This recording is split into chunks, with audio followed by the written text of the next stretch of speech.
Good morning, everyone. How are you?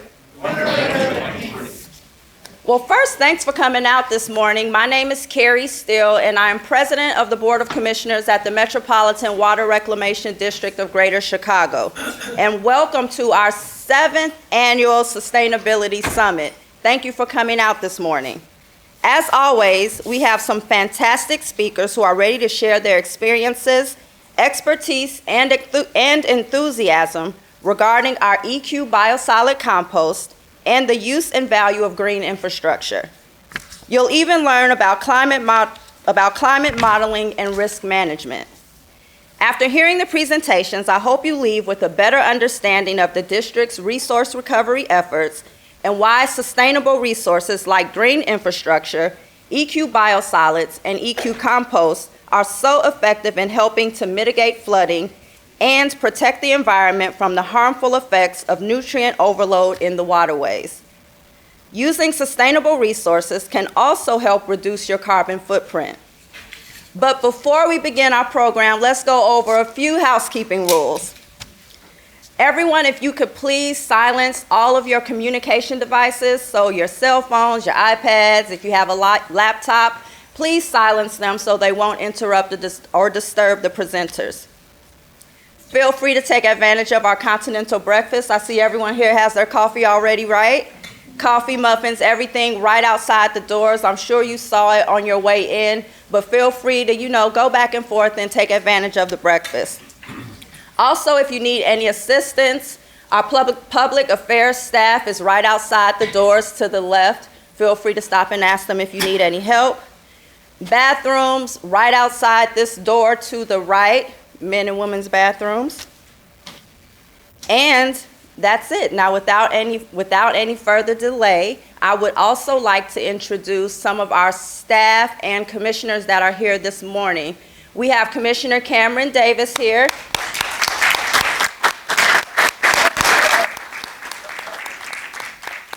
Commissioner Davis, would you like to say a few words? I'll just say welcome. If you're here, it shows that you're interested in a healthier environment. You're interested in stronger public health. It shows that you're interested in the business of the district, which connects to all of those things. So thank you for being here, and President Steele, thank you for your leadership on the board. Thank you. Everyone, please give Commissioner Davis a round of applause. And I'm sure throughout the day, other commissioners might be stopping by. If they stop by, I will make sure that you see them so you can put a face to their name. Also, I would like to introduce our Executive Director, Brian Perkovich.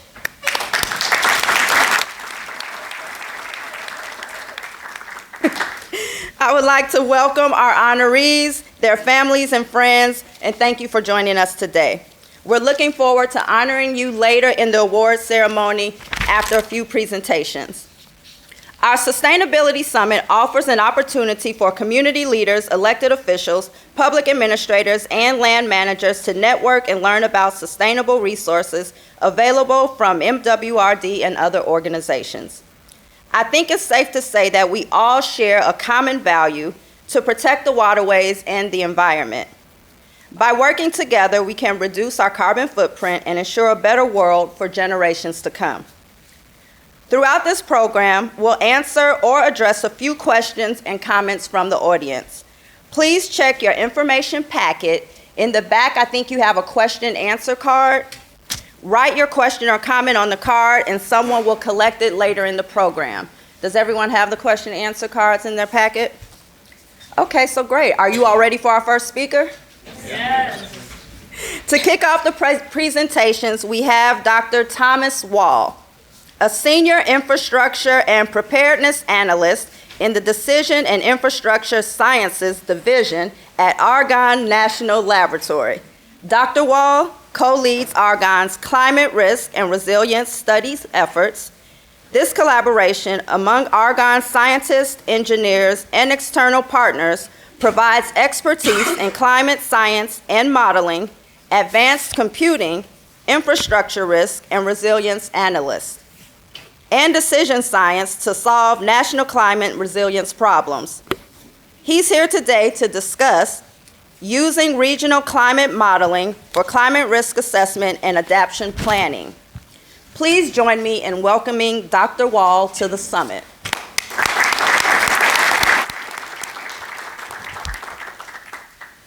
So thank you. My name is Tom Wall. I'm not a climate scientist. I'm a civil engineer at Argonne, but I work with our climate scientists very closely. And thank you. Test, test. Really closely. Okay. If you guys can hear me, I'm gonna just put this down because I think I'm probably gonna pull it too far away from me and end up failing. So anyway, yeah, so I'm a civil engineer at Argonne, and for the last 10 years or so, I've been working with our climate scientists who better utilize all the information they produce. They produce a lot of modeling, a lot of data, but it's useful to climate scientists and not necessarily to end users who own and manage infrastructure or who are involved in their community and trying to better plan for the climate future within their community. So what I want to talk about today is first just a brief background on what is a climate model. So I think we're all sort of on the same page. And then we'll talk about some of the types of information that it produces and then how that can be useful to inform business decision making, infrastructure management, community planning. And I got a number of examples of projects that we've done over the last couple of years to demonstrate, I think, the value that some of this climate data can bring and how it can usefully inform these types of planning efforts. All right, so I'm going to start by trying to scare you all. There's a lot of disasters that have occurred in the United States in the last year, in the last couple years, in the last decade. So this is an example of just in 2017, the number of natural disasters, sort of climate or weather-related disasters that we had that cost over $1 billion. That's in recovery costs and rebuilding costs. In 2017 alone, this was $316 billion. This is a snapshot of 1 year, so if we look at a trend of going back to 1980, this is a problem that's gotten progressively worse. This figure's a little misleading. The lines, they look like they're going up. That's the cumulative cost over the course of 1 year of these disasters, of these billion-dollar disasters. But I think what's important here is that all of the colored lines, the last 6 years, this data starts in 2017 and goes back to 2011. The last 6 years, the costs are greater than all of the preceding years before that, going back to 1980. And so the suggested trend here is that we have a number of billion-dollar disasters, but the cumulative costs over time are getting greater. And I would suggest that one of the reasons for this are greater impacts from climate change. We're seeing more impacts, we're seeing higher magnitude impacts, and that's leading to stronger natural disasters. Right? So this is, lines on a figure, but what does this actually mean in practical terms? So Hurricane Harvey is a great example. It's a tragic example, but an illustrative example of a major disaster where you had a hurricane that wasn't really even that strong of a hurricane in terms of peak wind intensities. But this storm moved very slowly over a very warm Gulf of Mexico and soaked up a lot of energy, a lot of moisture, and then stalled over the Houston area for about 2 weeks. If you look at sort of the total rainfall and precipitation period, 60 inches of rain in Houston caused $125 billion worth of damage in one event alone. If we go further back, there's some flooding in South Carolina in 2015.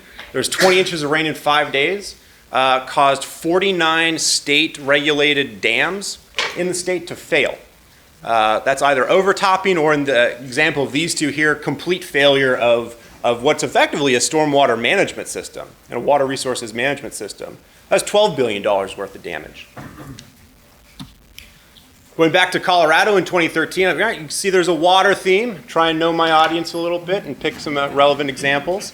Some flooding in Colorado, 17 inches of rain in 2 days. 17 inches of rain is not a lot if it's spread over a long period of time, but it was in 2 days on land that was already fairly dry and parched. So a lot of stormwater runoff from that. In this case, a lot of the damages were to private homes and also to transportation infrastructure.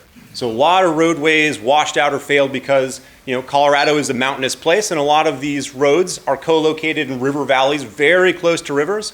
So there's a lot more erosion, a lot more failure of this transportation infrastructure. It's $4 billion worth of damage. Right, and so all of this gets around towards this concept of risk. right? The climate poses some sort of risk to the built environment. As a civil engineer, I talk a lot about infrastructure, and so a lot of my examples are very infrastructure heavy, but there's risk to communities, to social systems, to economic systems, and there's lots of different definitions of risk. And I'm not saying what I have here is the best one, it's just one that I kind of like. That there's some combination of, we have a hazard, we have some sort of vulnerability of a system, whether that's a community or a piece of infrastructure, and that's affected by that infrastructure's sensitivity to a climate impact, its adaptive capacity, and then there is what's the consequence, right? You can have a really bad hazard, you can have a really vulnerable system, but if the consequences aren't that big, right, it's not a very big risk. We don't really care about it. And so it's taking all of these three factors on balance that creates some form of risk. And so a lot of our work in climate modeling and providing information to decision makers is so that they can make better decisions to better manage this risk. And the area of this figure that I'm going to focus on today is that upper left corner there, the severity and exposure of weather and climate events. How can we use models to better understand what the exposure of our communities, of our infrastructure, of our businesses are to the impacts of climate moving into the future so that we can better understand that risk and better manage it? So our approach, we're a national lab, we love models. So all of our models provide some sort of information.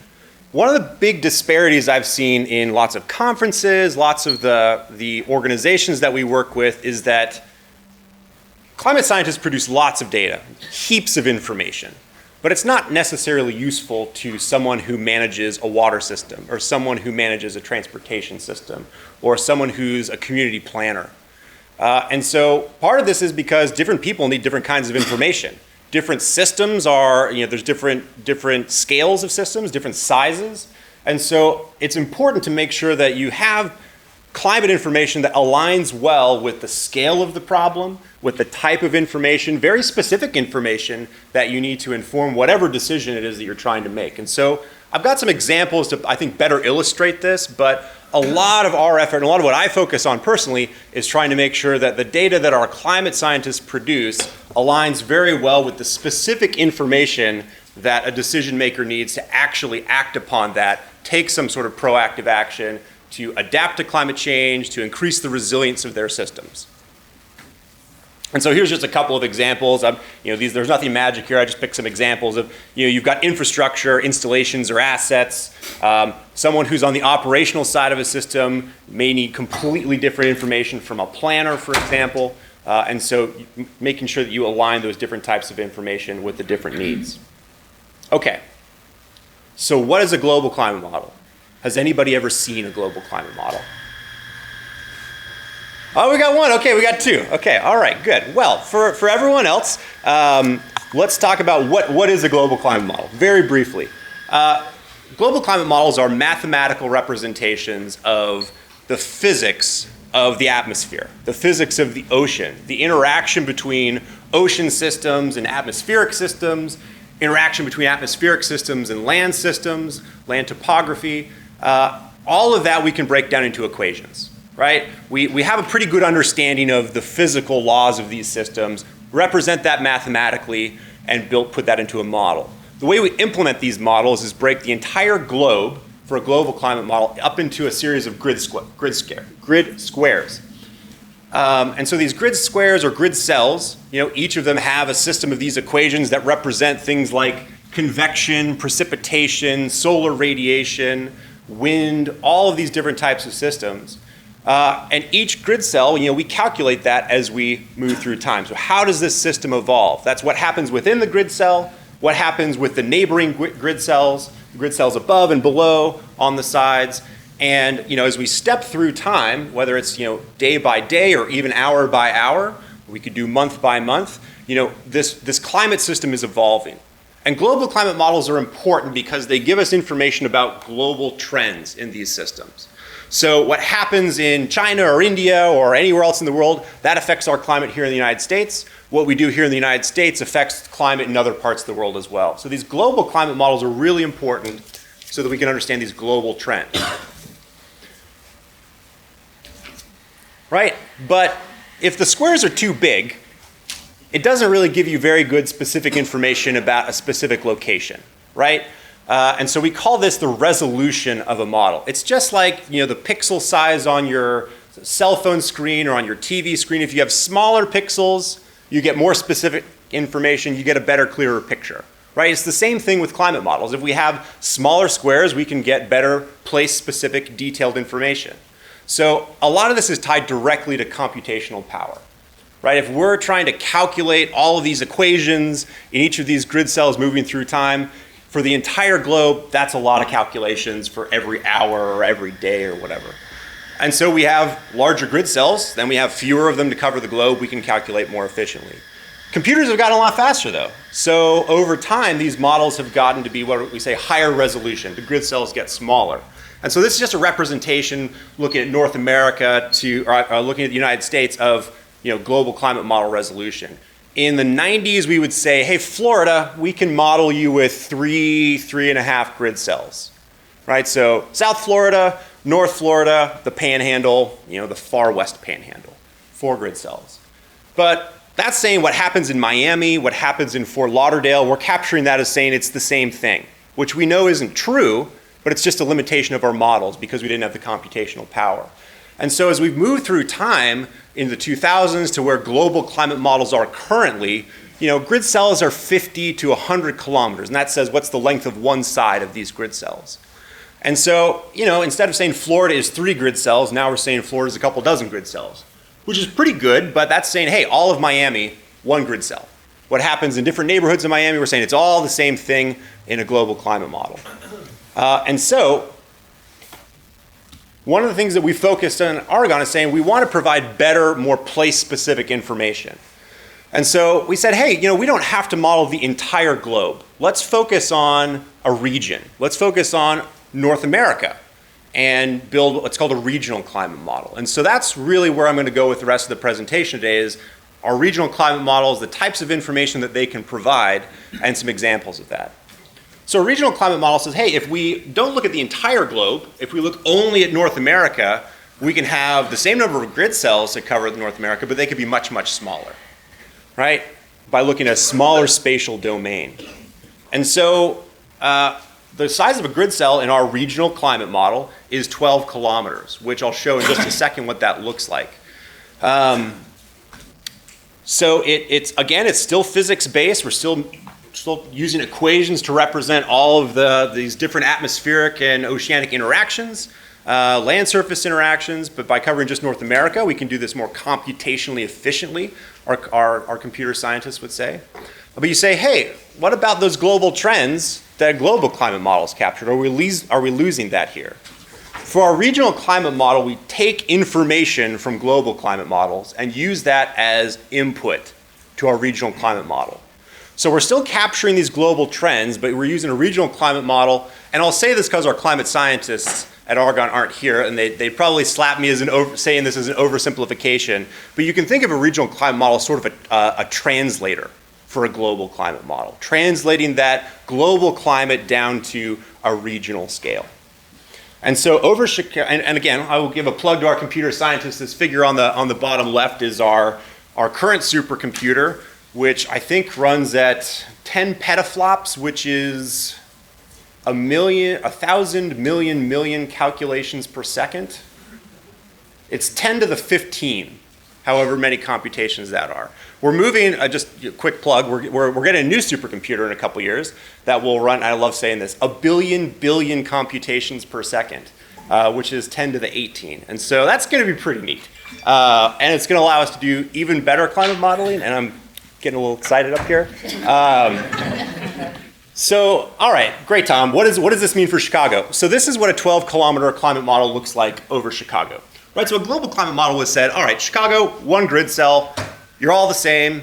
We know that's not true, so our regional climate model is now looking at 12 kilometers. We can now begin to say, all right, what happens in the future at O'Hare is different from what happens in North Chicago up towards Evanston, is different from what happens in downtown Chicago, which is different from what happens on the south side of Chicago. Right, and I will say, with our new supercomputer, we will be moving towards, actually we're building the model right now, we'll be moving towards a new regional climate model with 4-kilometer resolution.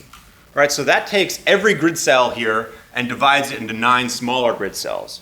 Now we are really talking about what we call neighborhood level or neighborhood scale climate projections. And it's still physics-based. We're still capturing all of these actual interactions within the atmosphere and Earth systems. And we can do that again because we'll have a faster computer. So our regional climate model produces a ton of data, a ton of information. We've got about 700 terabytes of data that is text-based, right? So that's like ones and zeros. And 700 terabytes is a lot of ones and zeros. And so the problem is that may not be actually useful. If I gave that to the average decision maker, they're just gonna say, great, we got a bunch of text files, what can we actually do with this? And so one of the things that let's see.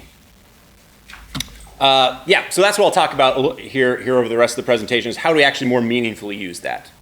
So this is an example of the output of our data. We visualize those ones and zeros in the text-based data to look at future precipitation across the southeastern United States. So this is the historic maximum precipitation for a 3-hour period. Our model runs, let me go back one slide here. Yep, our model saves data. We model 2 periods of time. 10 years in the mid-century and 10 years at the end of century. We model a 10-year period so we can start looking at statistics across a 10-year period, and I'll talk a little bit about why that's important in just a second. But it saves data for that 10-year period from 2045 to 2055. We save data every 3 hours, right? So there's a ton, just heaps of information. So this is just one snapshot of one of those 3-hour data saves. Looking at historic maximum precipitation in that time period. And what this shows is kind of interesting. It shows between historic data and mid-century, parts of the southeast will experience a doubling or a 100% increase in that maximum precipitation intensity. Right, that's kind of useful information. I think it would be even more useful if we started talking about like how does that create stormwater runoff? How does that lead towards flooding? But already we're seeing like there's some useful information that can come out of these climate models, particularly if you visualize it correctly. So I mentioned that statistical analysis. We can say, all right, so we've got a snapshot of climate data from one of these climate models, from one of those 3-hour data saves. If we have a 10-year period of 3-hour data measures, we can start, that's a lot of data. We can start fitting statistical distributions to this and looking at extremes. So what are those events that are so rare, so infrequent, so strong, so intense that they occur way far out on the tails of these distributions, that 95th percentile event or that 99th percentile event? These are, again, we're starting to move towards the things that people like me, engineers, need to know to design. We don't design for averages. Right? Things would fail half the time if we designed for the average, so we want to design for the extremes. We can start getting that information if we apply some statistical analysis to this. We've got some other models that are tied to this. The regional climate model we have, I should have mentioned, is called the Weather Research and Forecasting Model, WRF or WRF. So if I refer to WRF, that's what I mean.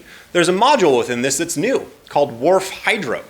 WRF Hydro starts to look at how does this precipitation that our models project, how does that turn into stormwater runoff? How does that affect river systems, right? We're not at the urban scale, we're still looking at river systems, but we can start to take that river discharge information, and that's what the figure here in the middle is showing. It's a little dark there, but starting to show some information about stream flows over time as the model runs. We can start incorporating that into other models of flooding. We can look at surface flooding across a region. We can look at flash flooding if we have these really short, intense events. So we can start providing even more useful information to planners or engineers or other folks who need this type of data. Right, and we can get this down to pretty location-specific information. So if you've got a 12-kilometer data set about what future precipitation looks like, you can combine that with, say, a topography map.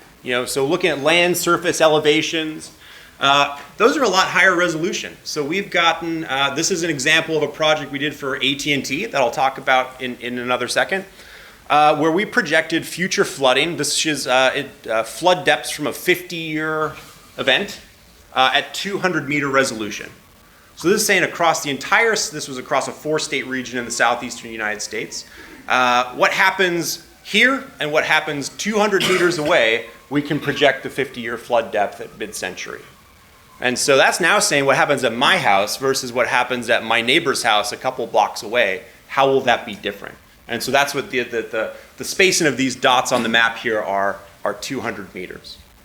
And again, that's a ton of data. For the southeastern United States, that's over 36 million data points to cover a region. A lot of data, but it's really, really location-specific, high-resolution information about future flooding. Okay, so let me talk about some more practical examples here. So before I do that, let me say one of the things that I love about Argonne is that there's just tons of different experts there. And it really takes a lot of different expertise to provide meaningful information. So we're fortunate because we've got climate scientists, we've got engineers, right? I've talked about them. We've got computer scientists who can help us figure out how to make these models run better.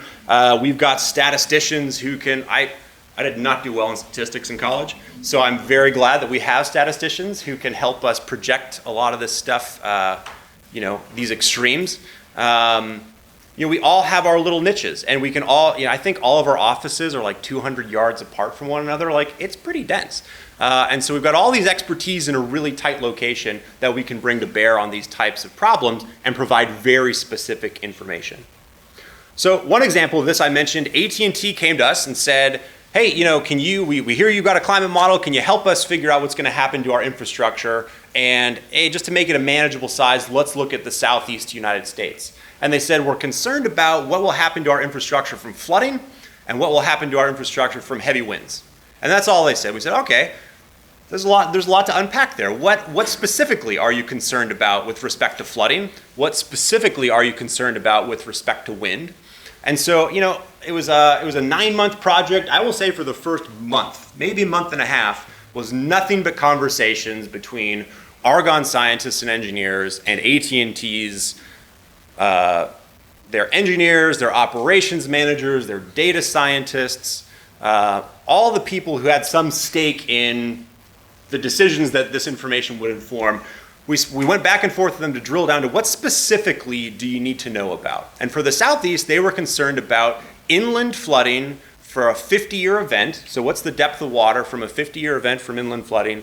And then they were concerned about, I think it was Category 3 and 4 hurricane storm surge along the coast. So we can get to much more specific information through that partnership and those conversations.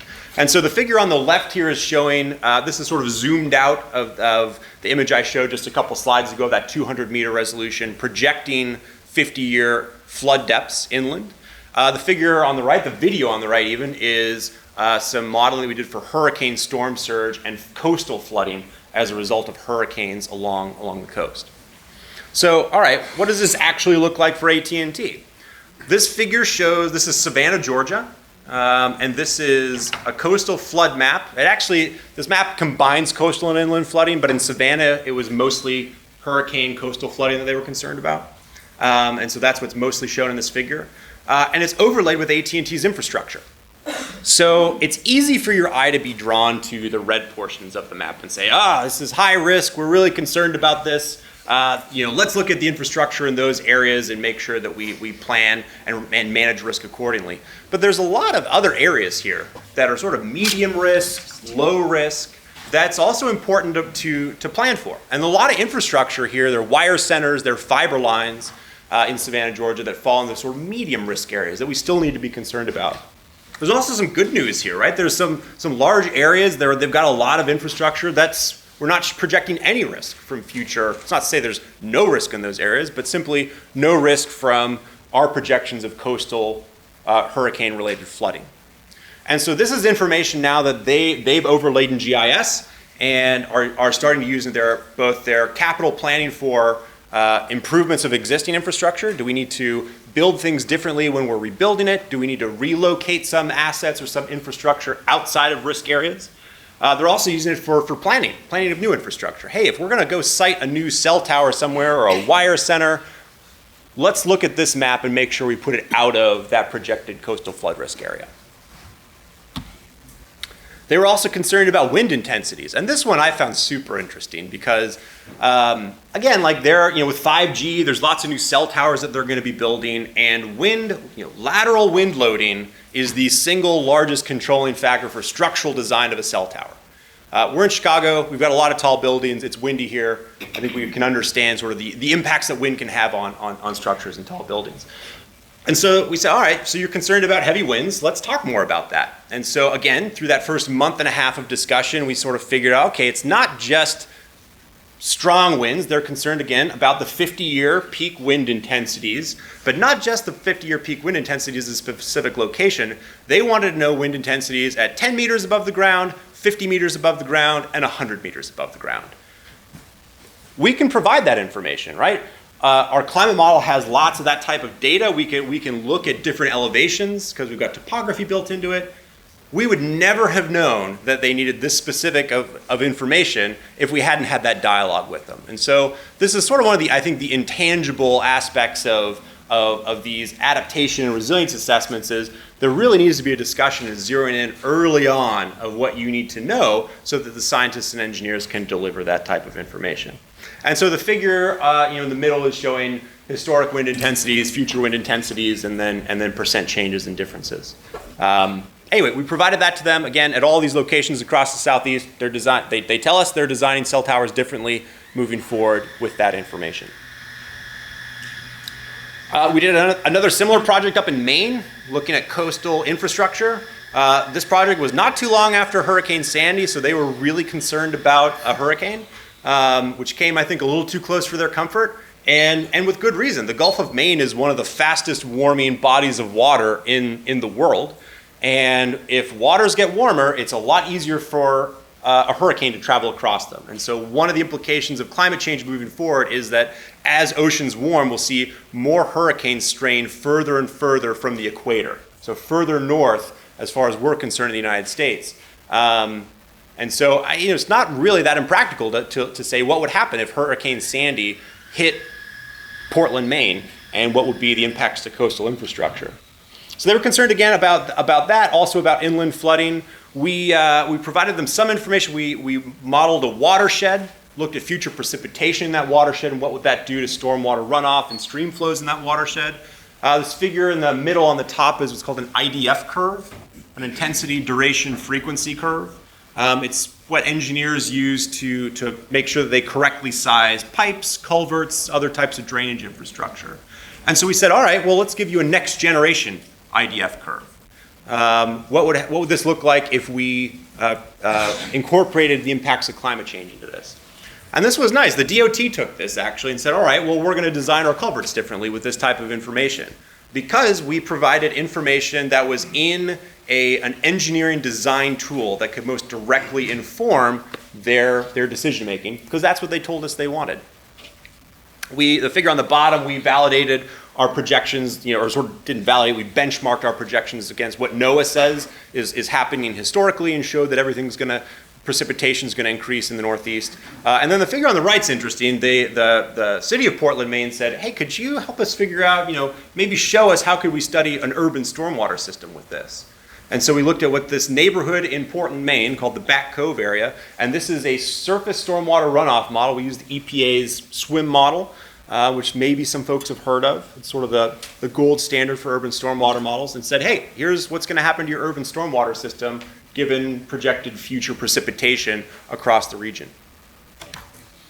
And then all this coastal energy infrastructure, they were concerned about what happens with a hurricane hitting our coastal energy infrastructure. We started doing some storm surge modeling, again, like we did with AT&T, to look at, they had a lot of liquid fuel farms, big tank farms on coastal infrastructure, or coastal Maine, sort of in downtown Portland.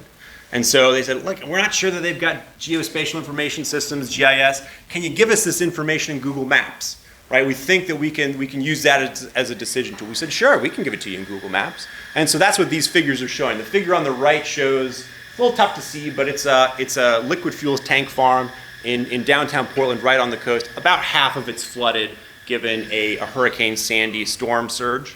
We also said, what would happen if we had Hurricane Sandy on top of sea level rise, right? So you've already got a taller base of water a storm on top of that, generally you get worse flooding. And so we were able to provide that information too, so they could be proactive in their planning.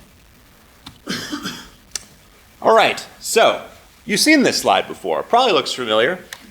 Risk management is, again, I think sort of our initiative, our what motivates us in what we're doing. But I was on a dissertation committee recently, and the woman who was proposing her dissertation said, you know, she was contrasting risk and resilience, which are two terms that I think are thrown around frequently, sometimes used interchangeably, and I think incorrectly so. And her argument, and I think it was a good one, and this is like from a week ago, so she said, hey, I think really it's adaptive capacity that moves us beyond, from risk to resilience. Because we can manage risk. Well, we can't change the severity of climate change, these events. Like we're already going to see changing events in the future. We can change the exposure a little bit by relocating assets, which is probably undesirable, but we could do it. We can try and manage the consequences or minimize the consequences to communities. We can design things differently so the sensitivity of infrastructure is lower. But adaptive capacity, that's really where you get resilience, that ability to bounce back or to respond differently to these systems. And so I saw on the presentation, the next speaker is going to talk about green infrastructure. And I think that that's a really, really good example of adaptive capacity and resilient systems. We can build bioswales, we can build rain gardens, we can build permeable pavements for our parking lots, we can build green roofs on our buildings. If we never need them, if it never rains harder, we've got nicer, greener spaces. But these systems are there to be able to adapt to these changes. They have the adaptive capacity to absorb increased precipitation, to let it infiltrate into the ground, to help better manage those types of impacts and adapt to them in the future if we ever need that. And so I thank you for your attention. And I don't know if we've got time for questions, but I'm happy to answer any if you have them. Yeah. So the concern that you often have with adaptive capacity is that it costs so much more to install it. With you being a structural engineer, you probably understand costs better than the rest of us. How does that work with moving close into the future? It's funny you asked that because the topic of the dissertation, the committee that I was on, was trying to provide a business case for adaptive capacity and so on that. So you're absolutely right. That is hands down, I think, one of the most difficult questions to ask, or one of the most difficult things to motivate in trying to install this adaptive capacity is, hey, we're planning for something way in the future. It's, our capital improvement programs are maybe looking 5 years into the future. My background's in transportation, so long-range transportation plans were maybe looking 20 years in the future. But really, we're looking 5 years in the future because that's when our budgets are targeting. How do you say, hey, we need to install adaptive capacity for looking 30 or 40 years in the future? I'm not sure that I've got a good answer to that. I think the examples that I gave, like AT&T, that was done because there was a couple of champions within the organization who said, we really need to be proactively planning for climate change. Let's get some data, let's get some information, and that's what we helped them with. And now on the back end, they're building the business case for, is this something we want to roll out more broadly across our organization?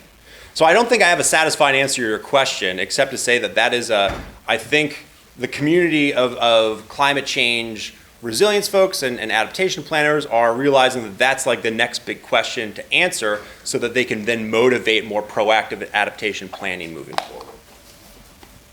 Sir?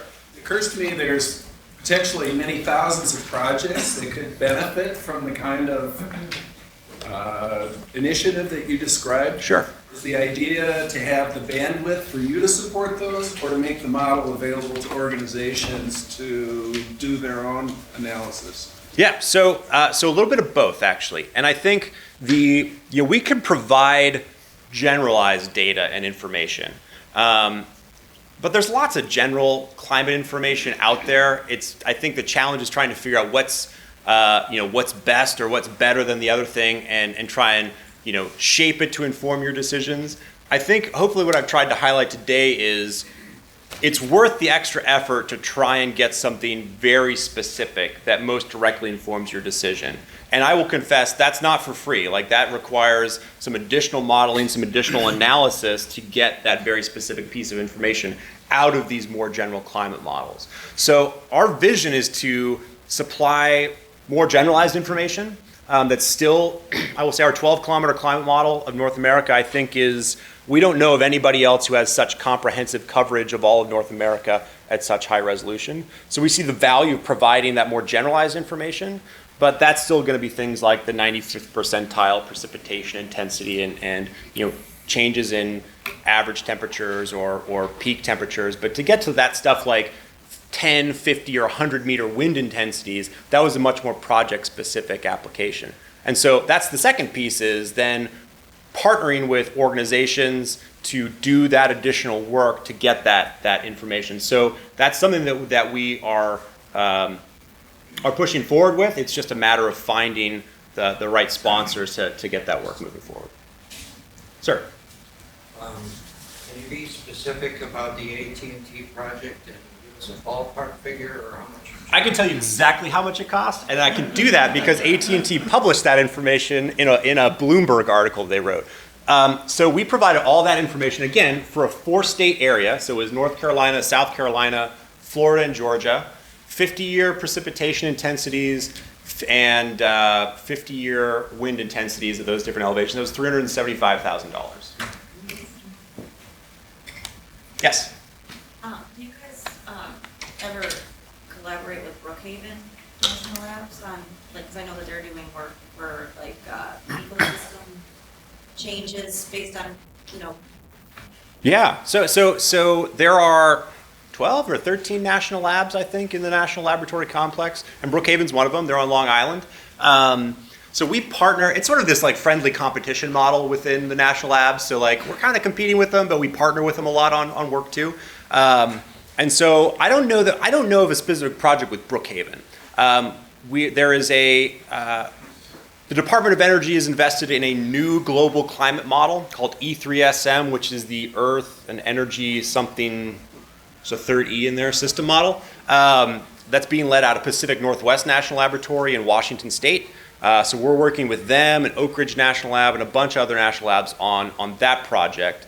But I'm not sure of any specific sustainability projects with Brookhaven. Sir?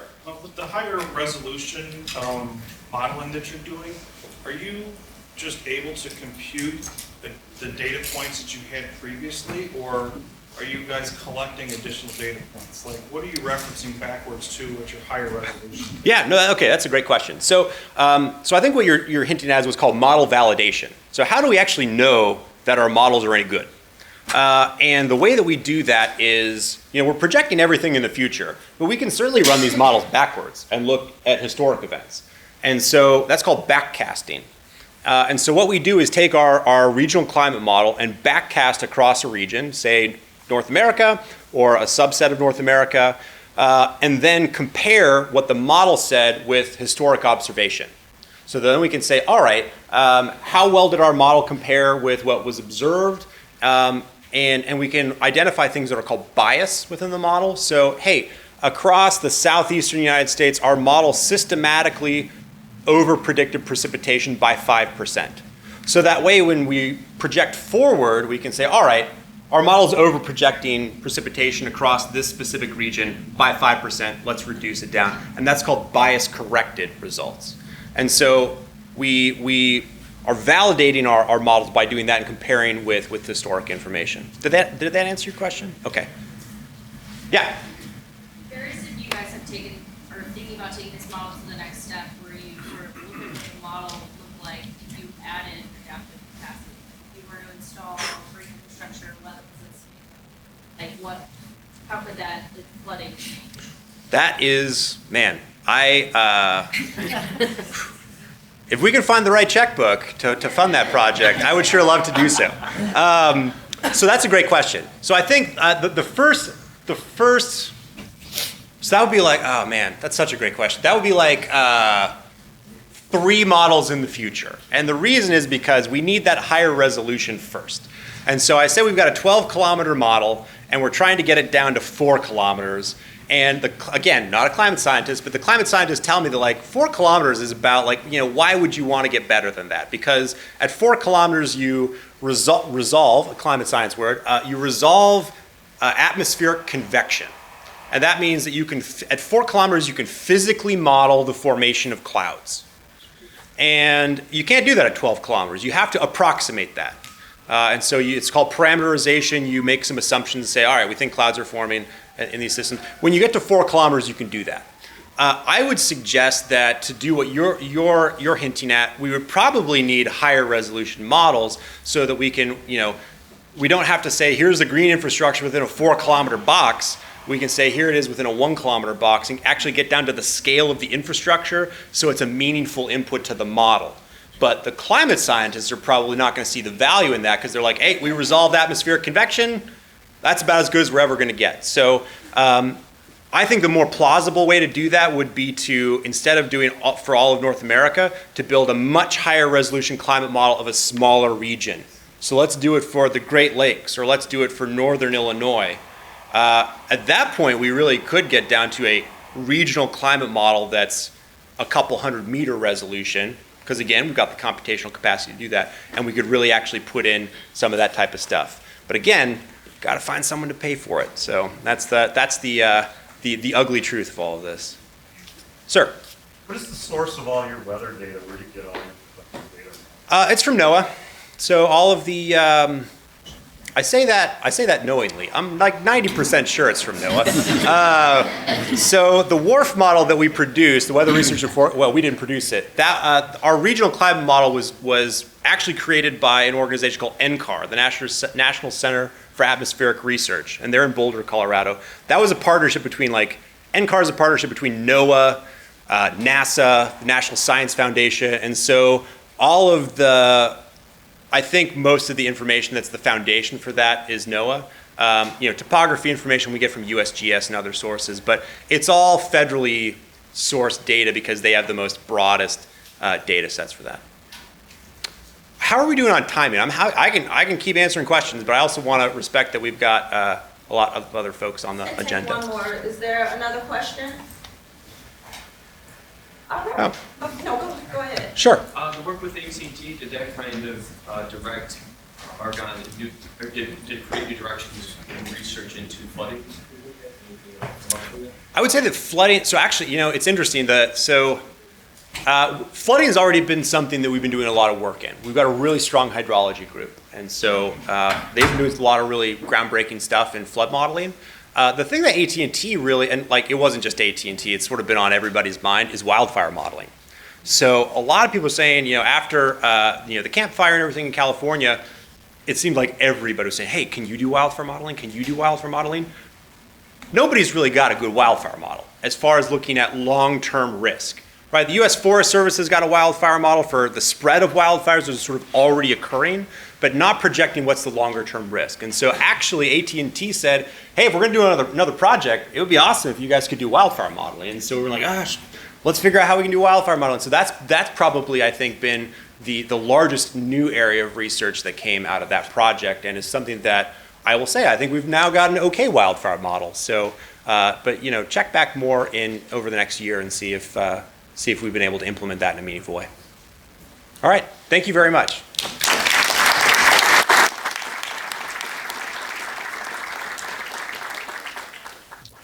Thank you, Dr. Wall. That was very enlightening, wasn't it? Yes.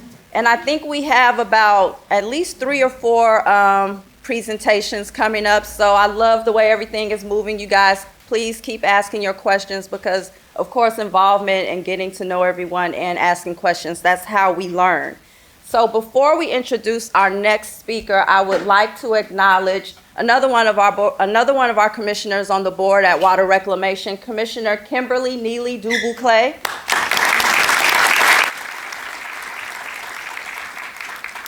And would you like to say a few words and say hello? Absolutely. Good morning, everyone. Good morning. Welcome and thank you for coming. It's so nice to see all of you here on this rainy, cold morning. I hope you enjoy your day. I won't be staying that long. I actually have to run back downtown to a meeting at 11 a.m. but our president will be here all day to accommodate you or answer any questions you may have. I think I also see Alderman Michelle Smith in the audience. Hello, Alderman. How are you? Any other elected officials that we might have missed? No? Okay. Well, thanks for coming, and we hope you enjoy the day. Thank you. Thanks. And see, that's why we have our board members to help me out, because I did not notice you aldermen. So thank you for coming. We appreciate the support. And any other elected officials, if you guys can let me know, I'll make sure I acknowledge them as well. So our next speaker is an associate civil engineer here with the MWRD Stormwater Management and Green Infrastructure Program, John Watson. Manages green infrastructure stormwater projects and helped to develop MWRD's Green Infrastructure Plan. He is very involved with our Space to Grow program, which is one of my favorite programs that we do at MWRD, where we transform Chicago public schoolyards into green spaces. He is a committee member of the Water Environment Federation and spends his free time working on international water supply and development projects with Engineers Without Borders at his church. Let's put our hands together to welcome John Watson.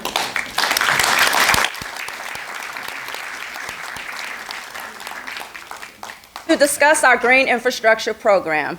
Hello. Hi, thank you.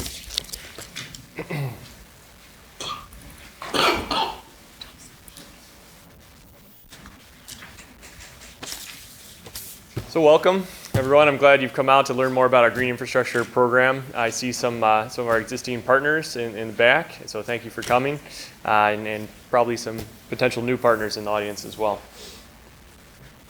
So as an overview, I'll go over one of the reasons that we started our program, the EPA consent decree, as well as it just being the good thing to do, a right thing to do. Our GI program plan, the projects, some of the projects, example projects like we're doing, maintenance that we're also keeping an eye on, design, so a little bit of design information, and then go over this concept of adaptive management. How do we become better in what we're doing with our learned experiences? So the EPA consent decree is to eliminate combined sewer overflows. However, it has this other part that encourages the use of green stormwater infrastructure, and we know this is sort of it's a good way to do things as well. So TARP and the deep tunnel system eliminates or reduces CSOs by capturing that volume after it's gone through all the conveyance systems. However, there's another approach to take water into the earth where it falls. So that's what we're doing here. You don't have to go through the conveyance systems, and it doesn't have to be treated at our wastewater treatment plants, water reclamation plants.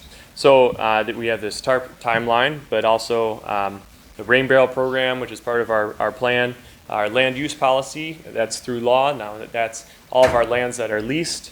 When they if they develop on that land, they have to fulfill, they have to install a portion of green stormwater infrastructure to capture 1 inch of rainfall runoff. And when their lease renews, then they also have to install some form of green stormwater infrastructure. Community assistance, which I'll go into some example projects, and public participations, and also, we have a lot of projects now. We just I appreciate the board just approved 20 new projects for us this coming year. So, and we've been doing about 20 each year for the last 3 years. So, our main goals for the consent decree are design retention capacity. So that we're trying to capture water where it falls to infiltrate it into the earth. So 2 million gallons in the next 5 years, 5 million in the next 10 years, and 10 million in the next 15 years. And we had our first year spending, which we went above and beyond, and a comprehensive land use policy. So this is how we're doing so far.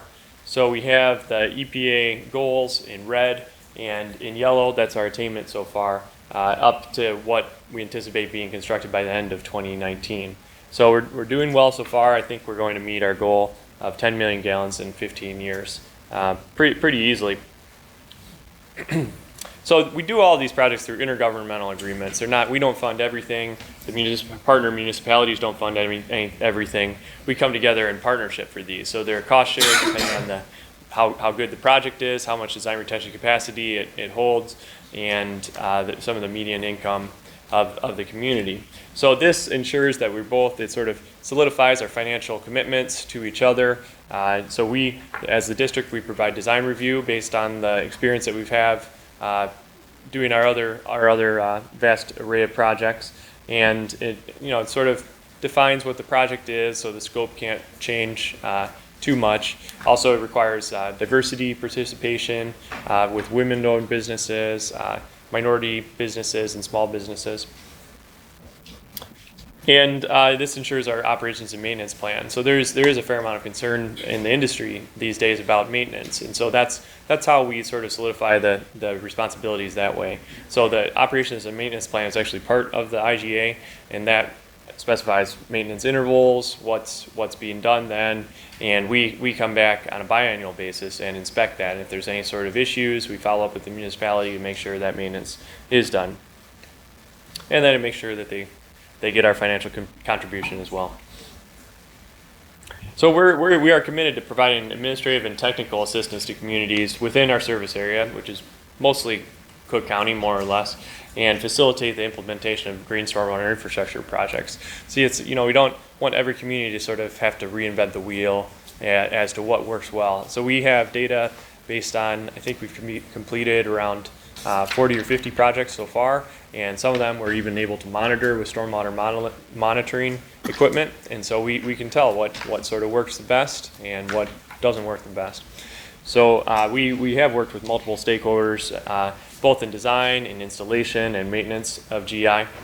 So our main goals with green stormwater infrastructure is flooding reduction of combined sewer overflow. So in communities that have combined sewers where they take stormwater and sanitary wastewater into the same pipes, oftentimes those overflow or they have capacity issues causing basement backups or water in the street, sanitary water in the street. So none of those things we want, so we try to avoid that through green stormwater infrastructure, which again just tries to infiltrate the water in place. And sometimes we have to provide a storage for it too, so it can build up that pressure, water pressure, in order to infiltrate down into the ground. So we're doing multiple partnerships with the City of Chicago through these different agencies, and also with other municipalities within Cook County. So this sort of helps us spend our dollars more effectively, help the municipalities achieve their goals of reducing flooding. So this is just the north half of the county, but these are our infrastructure projects within stormwater. So this is both stream bank stabilization projects, large stormwater retention and detention ponds. All these are very important to reduce flooding in Cook County, and the green leaves are our green stormwater infrastructure projects. This doesn't yet have the 20 that were just approved, but you can see we have a variety of projects in a lot of the county. Here's the south half, and so we're able to do this in a way to combat some of the higher rainfall totals that we're seeing nowadays. So we're using every tool at our disposal. Here's an example project in Blue Island. So the topography is such that you guys can see the mouse. So this is a big hill, and water just kind of comes down, especially all these impervious surfaces. Right? It comes down here, and then it's blocked at the end because it raises up to go over Vincennes Avenue. Behind Vincennes, there's a railroad right away, which is sort of built a man-made levee to contain all the stormwater. So so they have combined sewer systems here in the corners, and these are just totally overloaded when it rains heavily. So then it causes a lot of basement backups, even flooding on the street, and flooding all the way to the structural, the entry levels of different houses. So our solution here was rain gardens and also permeable pavement. So you can see we have a lot of excavation below our rain garden. At the surface, you mostly see the plants and a small depression. We kept it I think it was 6 inches deep here of ponding water in the surface, so as not to be a drowning concern. But the majority of our water is actually stored subsurface. So in this engineered topsoil, in this project we use 18 inches. So this is 50% sand, and so it's highly permeable. 20% topsoil, so it provides that nutrients for the plants to grow, and some water retention within that as well. And then 30% compost. And so now in our green stormwater infrastructure projects, we're using MWRD, exceptional quality compost.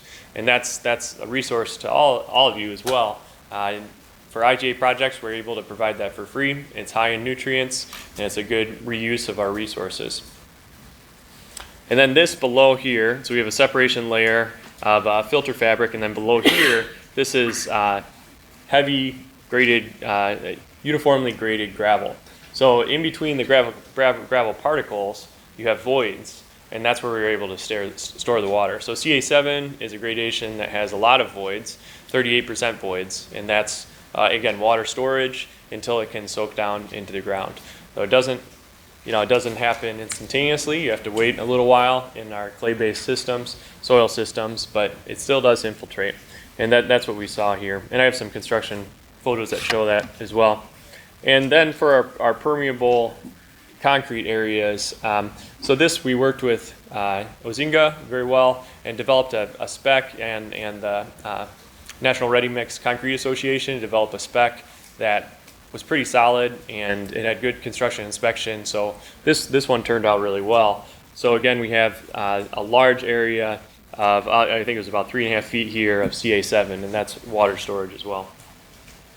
So from above, we have the landscaping plan. So we just made a very simple landscaping mix here. So we have a different, so on the edges, we have, well, this became mulch areas, sort of for people to come out of their cars on. And then against the sidewalk, we have grass in case maybe a kid was riding their bike or something that wouldn't get caught up in the taller plants.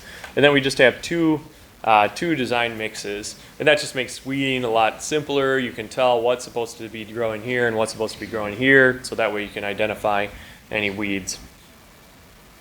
And then we used deep-rooted vegetation, which I'd also encourage you to be using in your projects.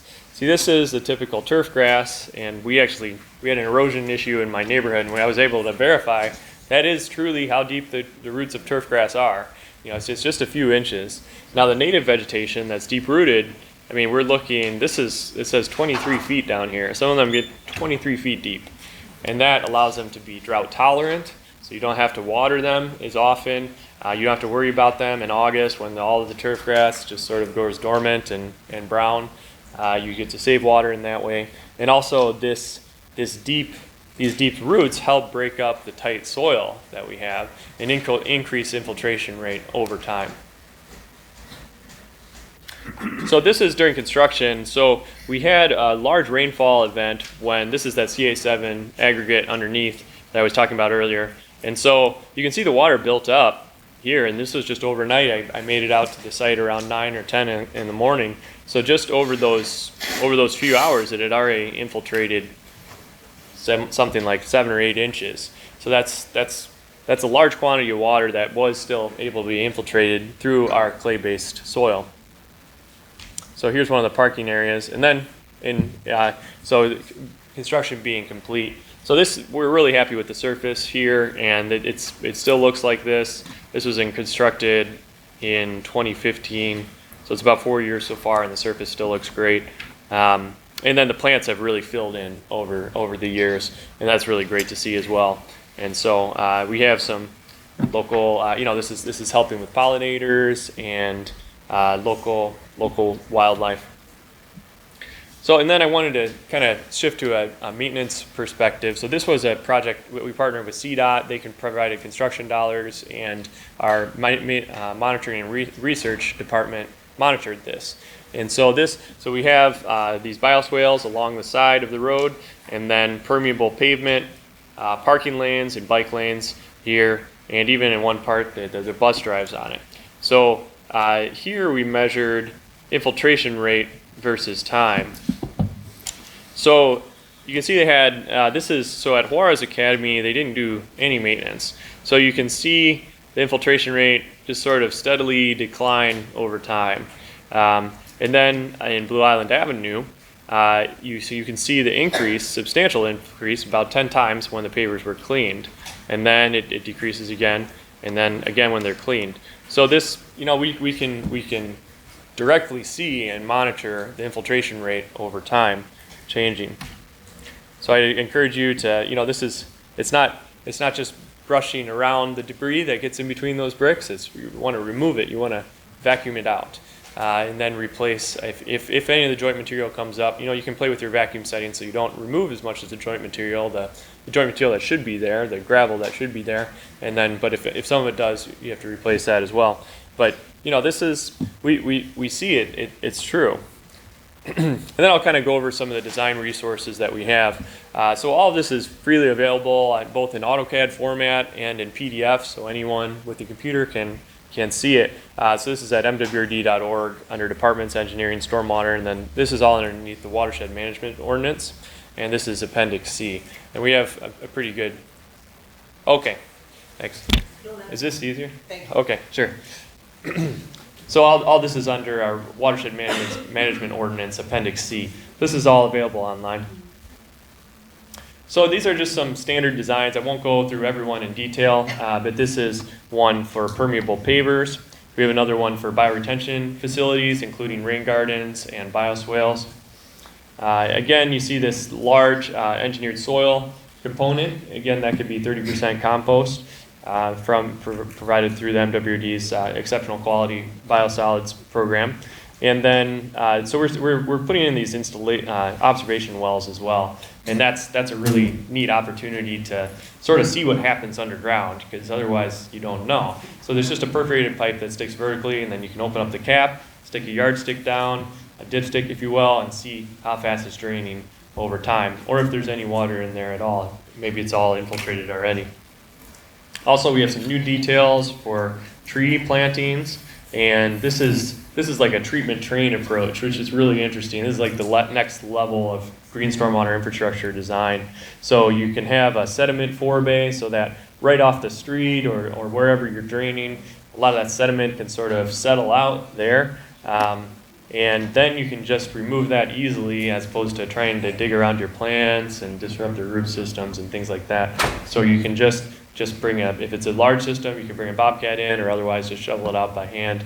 But it sort of concentrates your sediment, also allows some of the velocity to dissipate here, and then it can go into your plant-based system. Here it is looking from above with a sediment forebay and then a stormwater detention area.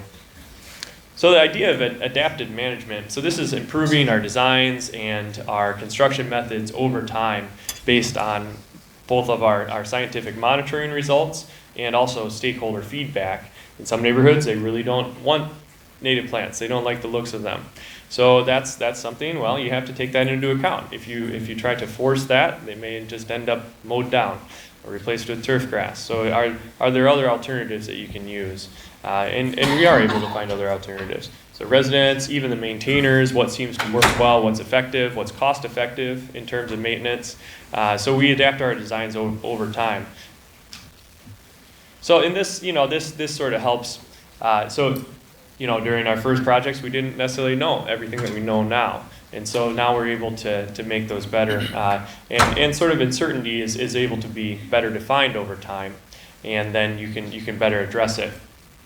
So for continuous improvement, and that's the real advantage of having this sort of yearly system that we have. So every year we come out with a new template IGA that's better than the last, right? And so that way we can address some common issues that we're seeing. Also, our design review is able to incorporate our shared experience throughout Cook County installing these projects. And we need to have community input, even communication with our maintainers to make this really effective. So both quantitative and qualitative. We had someone that shared her concern that there were woodland creatures in her bioretention area. And so, so for some residents that would be a good thing. They like to see the bunnies going around. But for her, that was a concern. So we're able to sort of address that over time as well. So that way we're able to be more efficient and more effective. So just as a near my end here, I'd kind of like to talk about some of the strengths and of GI and the limitations and trends. I think originally GI was designed, we used to call it stormwater BMPs then, or before that, low impact design. It was designed to capture the first flush, and it still does that. It still does capture the first flush. This is the the most contaminated stormwater runoff that comes off the streets, other impervious surfaces. It still does that, but we're also able to use that beyond the first flush, beyond the first half inch or first inch, up to 3 inches on some of our projects to help reduce stormwater impacts as well. So, and also it creates these sort of green spaces, improves people's access to nature, what they see. Goldfinches coming in, we have a large issue with pollinators, so that's able to those are co-benefits to green infrastructure. It's not the initial reason that we do them, but it's a nice thing for the community. Provides a small amount of habitat. Some of the limitations, I don't think alone anyone's saying that green stormwater infrastructure can solve all of our flooding problems. That would be an enormous investment, and the investment is probably spent more wisely in conjunction with gray infrastructure. So things like overflow pipes, things like that, even stormwater detention ponds. So those are still effective. They've been shown to be effective. We've been using them for, I'd say, about 100 years as civil engineers. However, we're able to make those smaller in conjunction with green stormwater infrastructure, and also expand. You have all these other co-benefits of green stormwater infrastructure as well. So you get to save some money on those, while it also, so you're saving the money, but also creating other habitat. You're not necessarily needing to convey all that water to the large detention areas, nor treat it at our water reclamation plants. Instead, a large amount of water can be infiltrated where it falls. So, but together, combined with traditional stormwater infrastructure, I think that's really where our strength can be. Typically, there are higher maintenance requirements, at least during the plant establishment period, the first 3 years. After that, it sort of levels off. Any sort of infrastructure has maintenance requirements with it, and we have struggles with maintenance of all types of built civil infrastructure. So, it's not unique to this industry, but in the beginning, I think it is a little bit higher. And typically, it's a little higher cost, but then you do also have the co-benefits. So the trends, I think we are going to see more and more green stormwater infrastructure. We have increasing rainfall depths. The new Bulletin 70 was just put out by Illinois State Water Survey that adds about an inch to our 100-year rainfall depth for the 24-hour storm. So we need to combat it in some way. I think we're going to see more green infrastructure as people value the environment more and more. Also, mixes of green and gray on projects. We're already seeing that incorporation of green stormwater infrastructure into traditional projects, such as road replacements, streetscapes. If you're already tearing up the area, then you have that opportunity to also replace it with a more natural landscape. That concludes my presentation.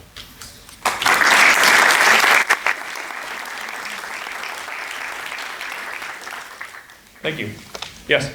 I have a question about the maintenance, because it's so important for these systems to be effective.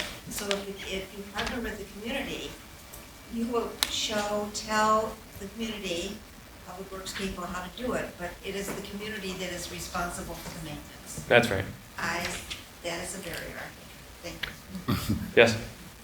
I've got 2 questions for you. One, how do these pervious surfaces, particularly the cements, concretes, handle our fluctuating winters with the flash freezing and thawing? And then 2, how does surrounding infrastructure where you've installed rain gardens handle like wetter soil at deeper depths? Is there any sort of sinkhole creation or anything? Sure. So out of all of our projects that we've installed, we've had one that has a small amount of settlement to it. So it's around the manholes that, sometimes it doesn't get fully compacted around there, and you do have a little bit of infiltration. And so that's what we think is going on there. But generally we don't see that, and particularly, so in that would be an issue in a pavement system. But in a plant-based system, what's a few inches here, a few inches there, I think it's okay with that. And then you asked about freeze-thaw. Right, so that's a real concern, and so typically in our stormwater projects that use green permeable pavement, we do have an underdrain in them, and so the underdrain doesn't necessarily have to be right at the bottom because you have this separation. So the water is not stored in the pavers themselves, or it's stored below that in that drainage layer that I mentioned. But then once it builds up to a certain layer, we'll drain it through a restrictor, but it'll go back to the system at that point. So you can there's various ways to control the outlet to this so that it still does provide the intended stormwater benefit. But once you get down here, it doesn't seem to be an issue. So we have some examples. I think the parking lot some of you may have parked in. So we have a permeable concrete installation there, permeable paver installation, and also a few parking lots over, but there's permeable asphalt. You have to look close to see it, and those show very little settlement over time. I think they were installed in 2011.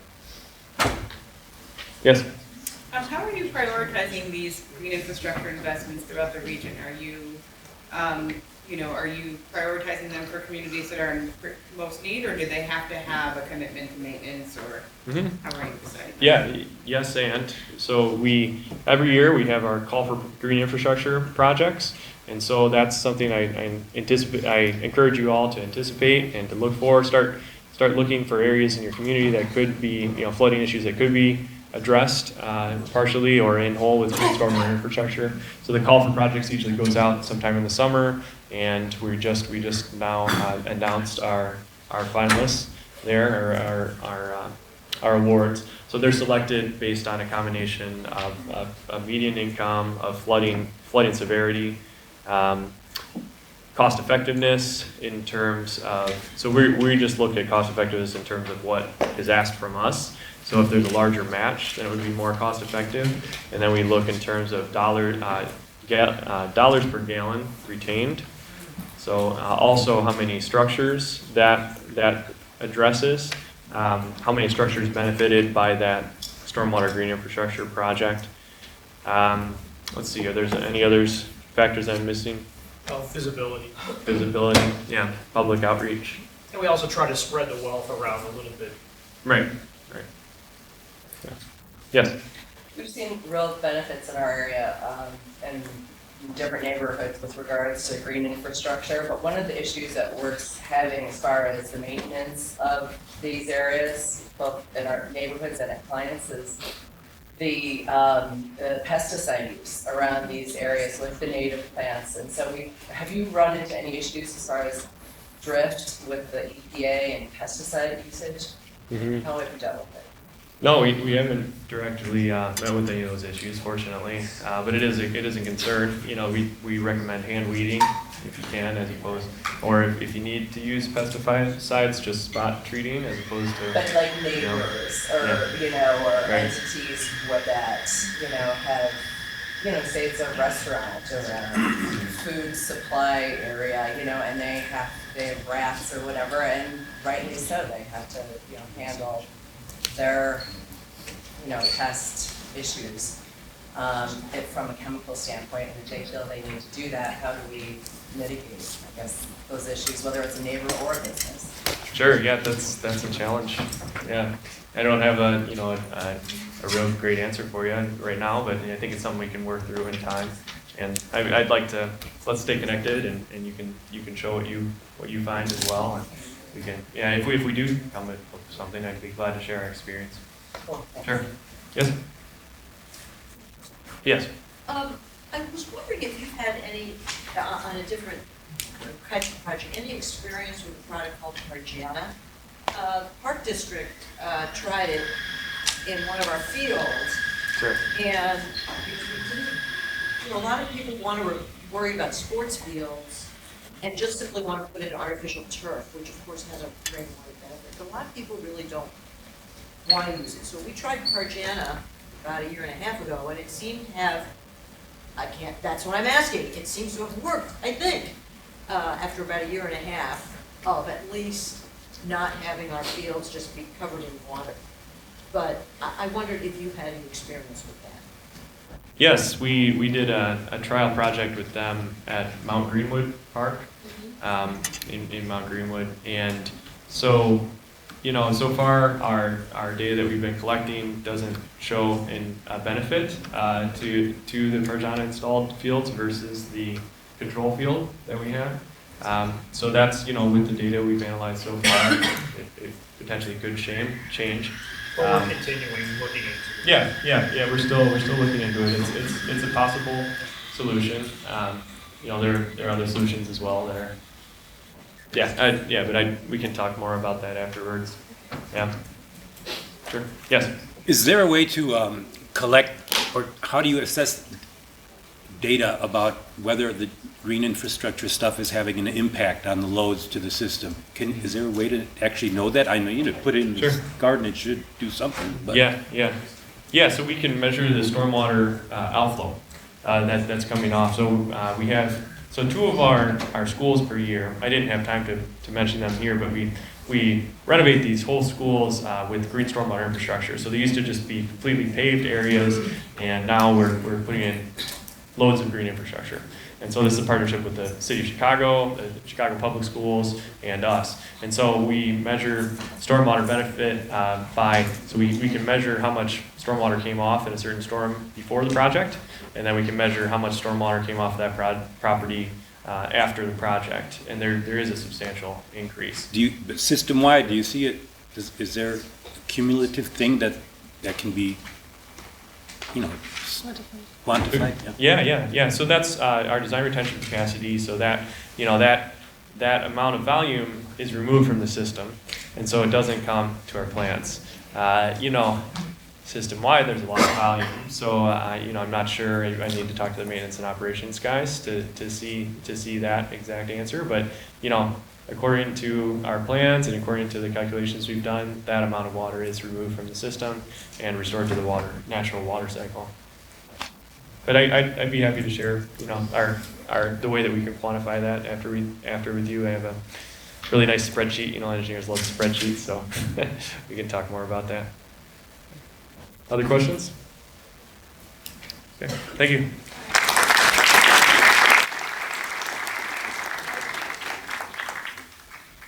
Wasn't Tom Watson awesome? Our staff at MWRD is rocks, basically. They're very great. So hopefully you all will take advantage when we have our green infrastructure program and that call out. Please send us your ideas, your thoughts, your questions. Do not hesitate or think you don't have it together enough or you're confused about what you can do. Just reach out to us, because that's why we're here, to help you, and we want to see our numbers increase as far as green infrastructure goes. So please stay in touch with us. At this point, I would like to acknowledge a few more people. First, we have Nicole Harvey representing Congressman Danny Davis's office here. And we also have Tony Land representing the 3rd District, Commissioner Bill Lowry's office. And last but certainly not least, we have our Vice President, Commissioner Barbara McGowan.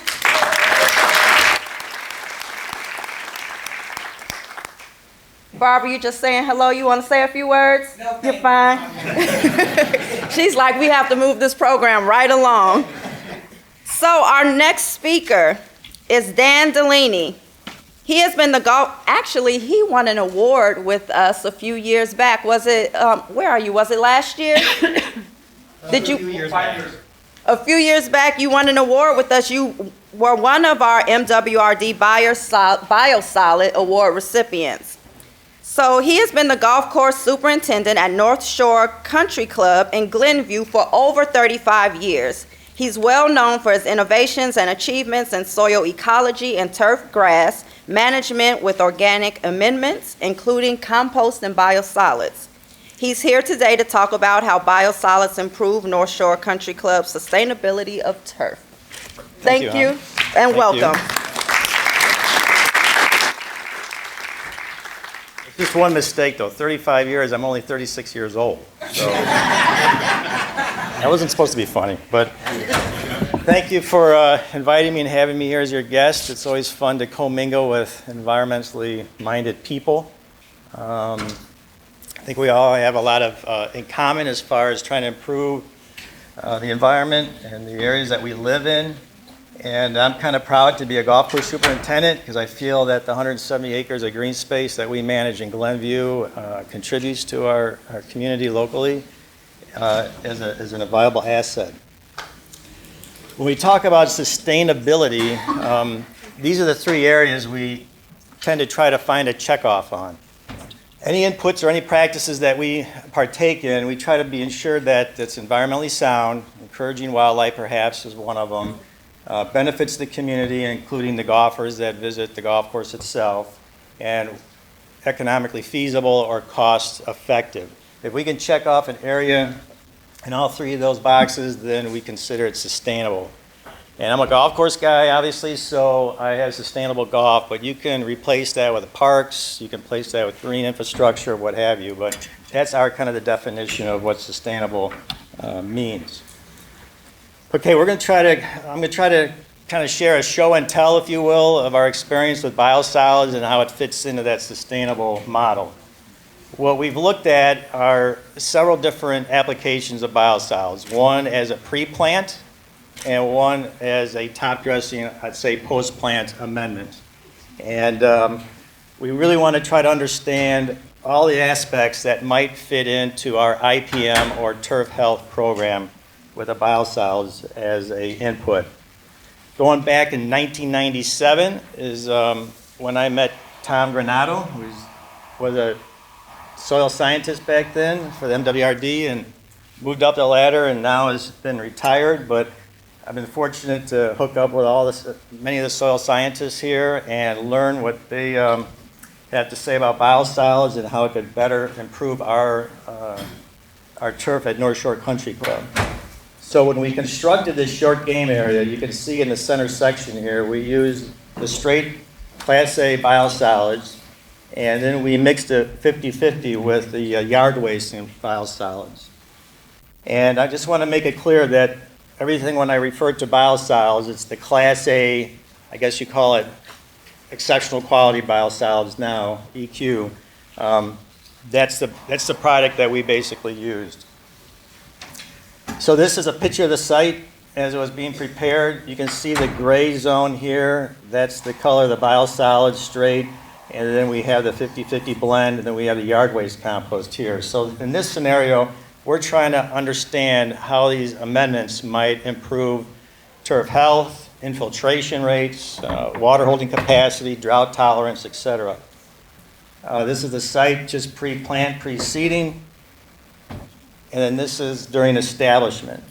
And you can see how dark green the biosolids develops. Here, you can see the area here, just below the screen here. It's slightly darker green. That's the effect of the biosolids as far as the nutrient and nitrogen specifically that it contributed to the turf development. We're going to talk a little bit about this putting green too.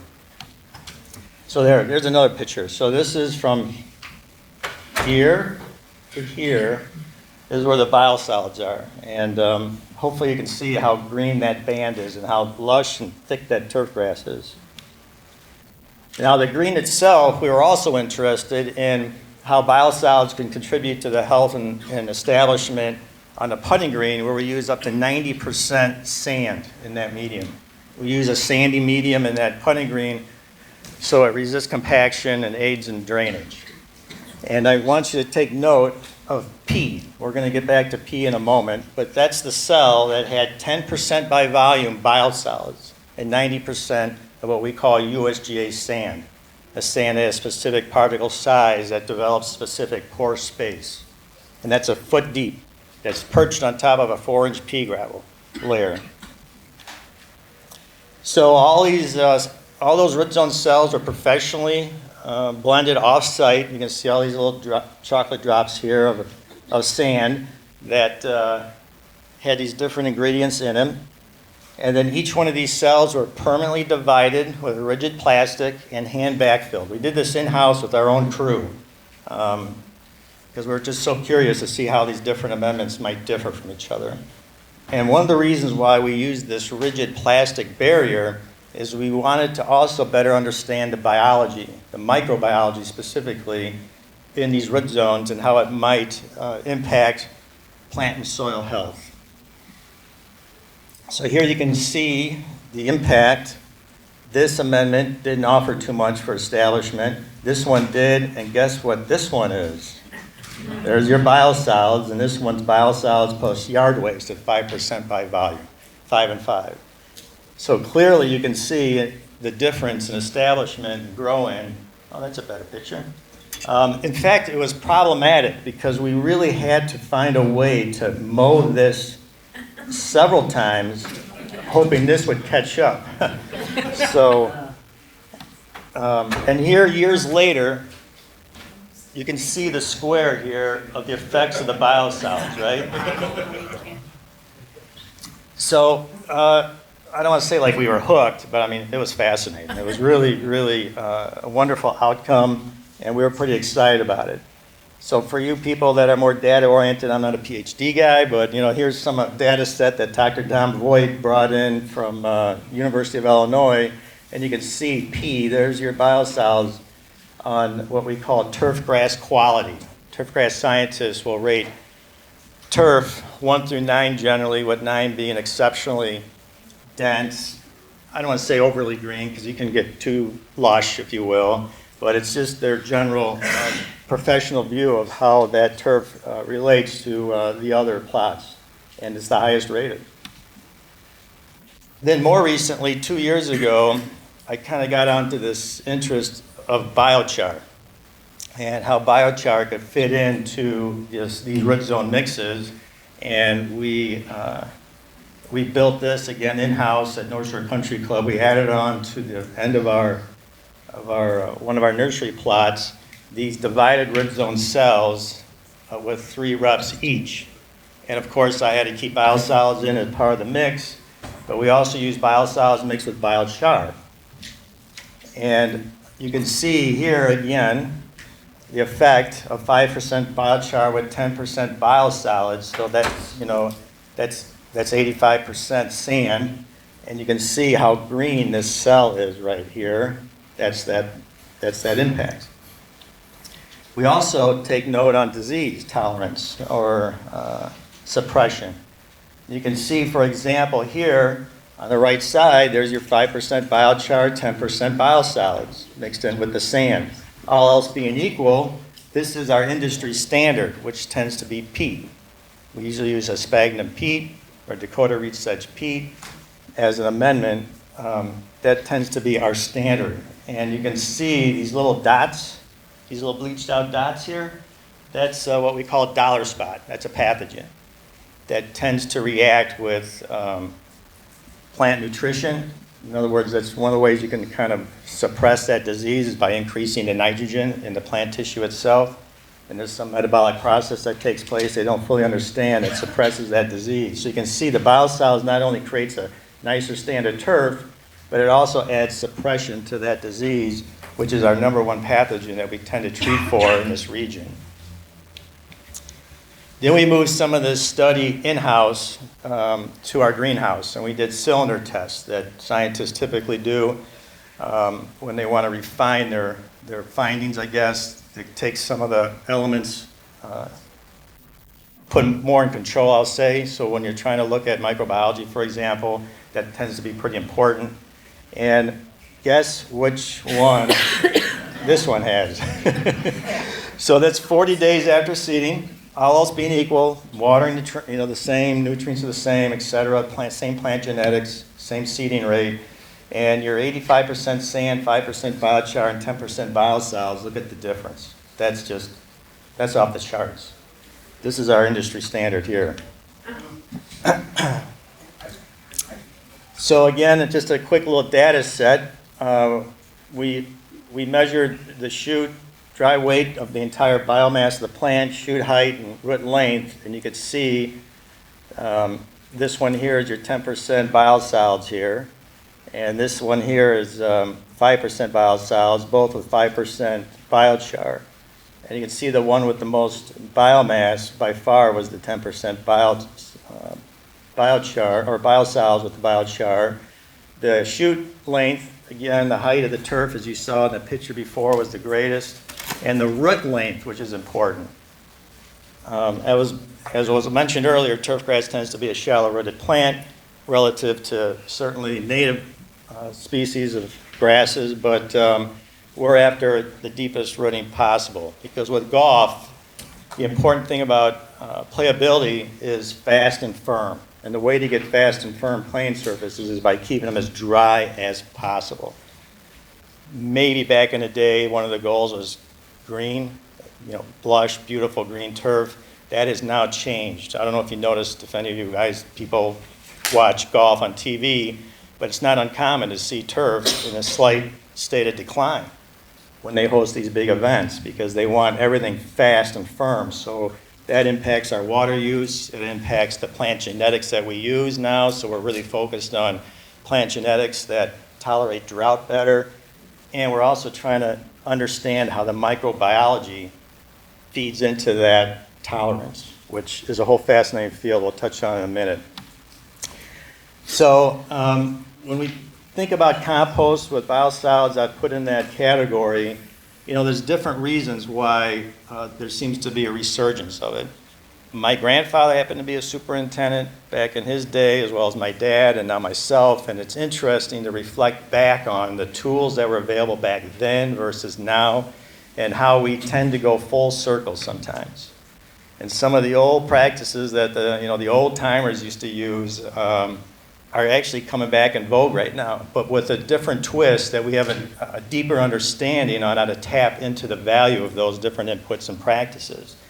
Why? Because they tend to be more cost effective in the sense of expense, reducing inputs, and more sustainable.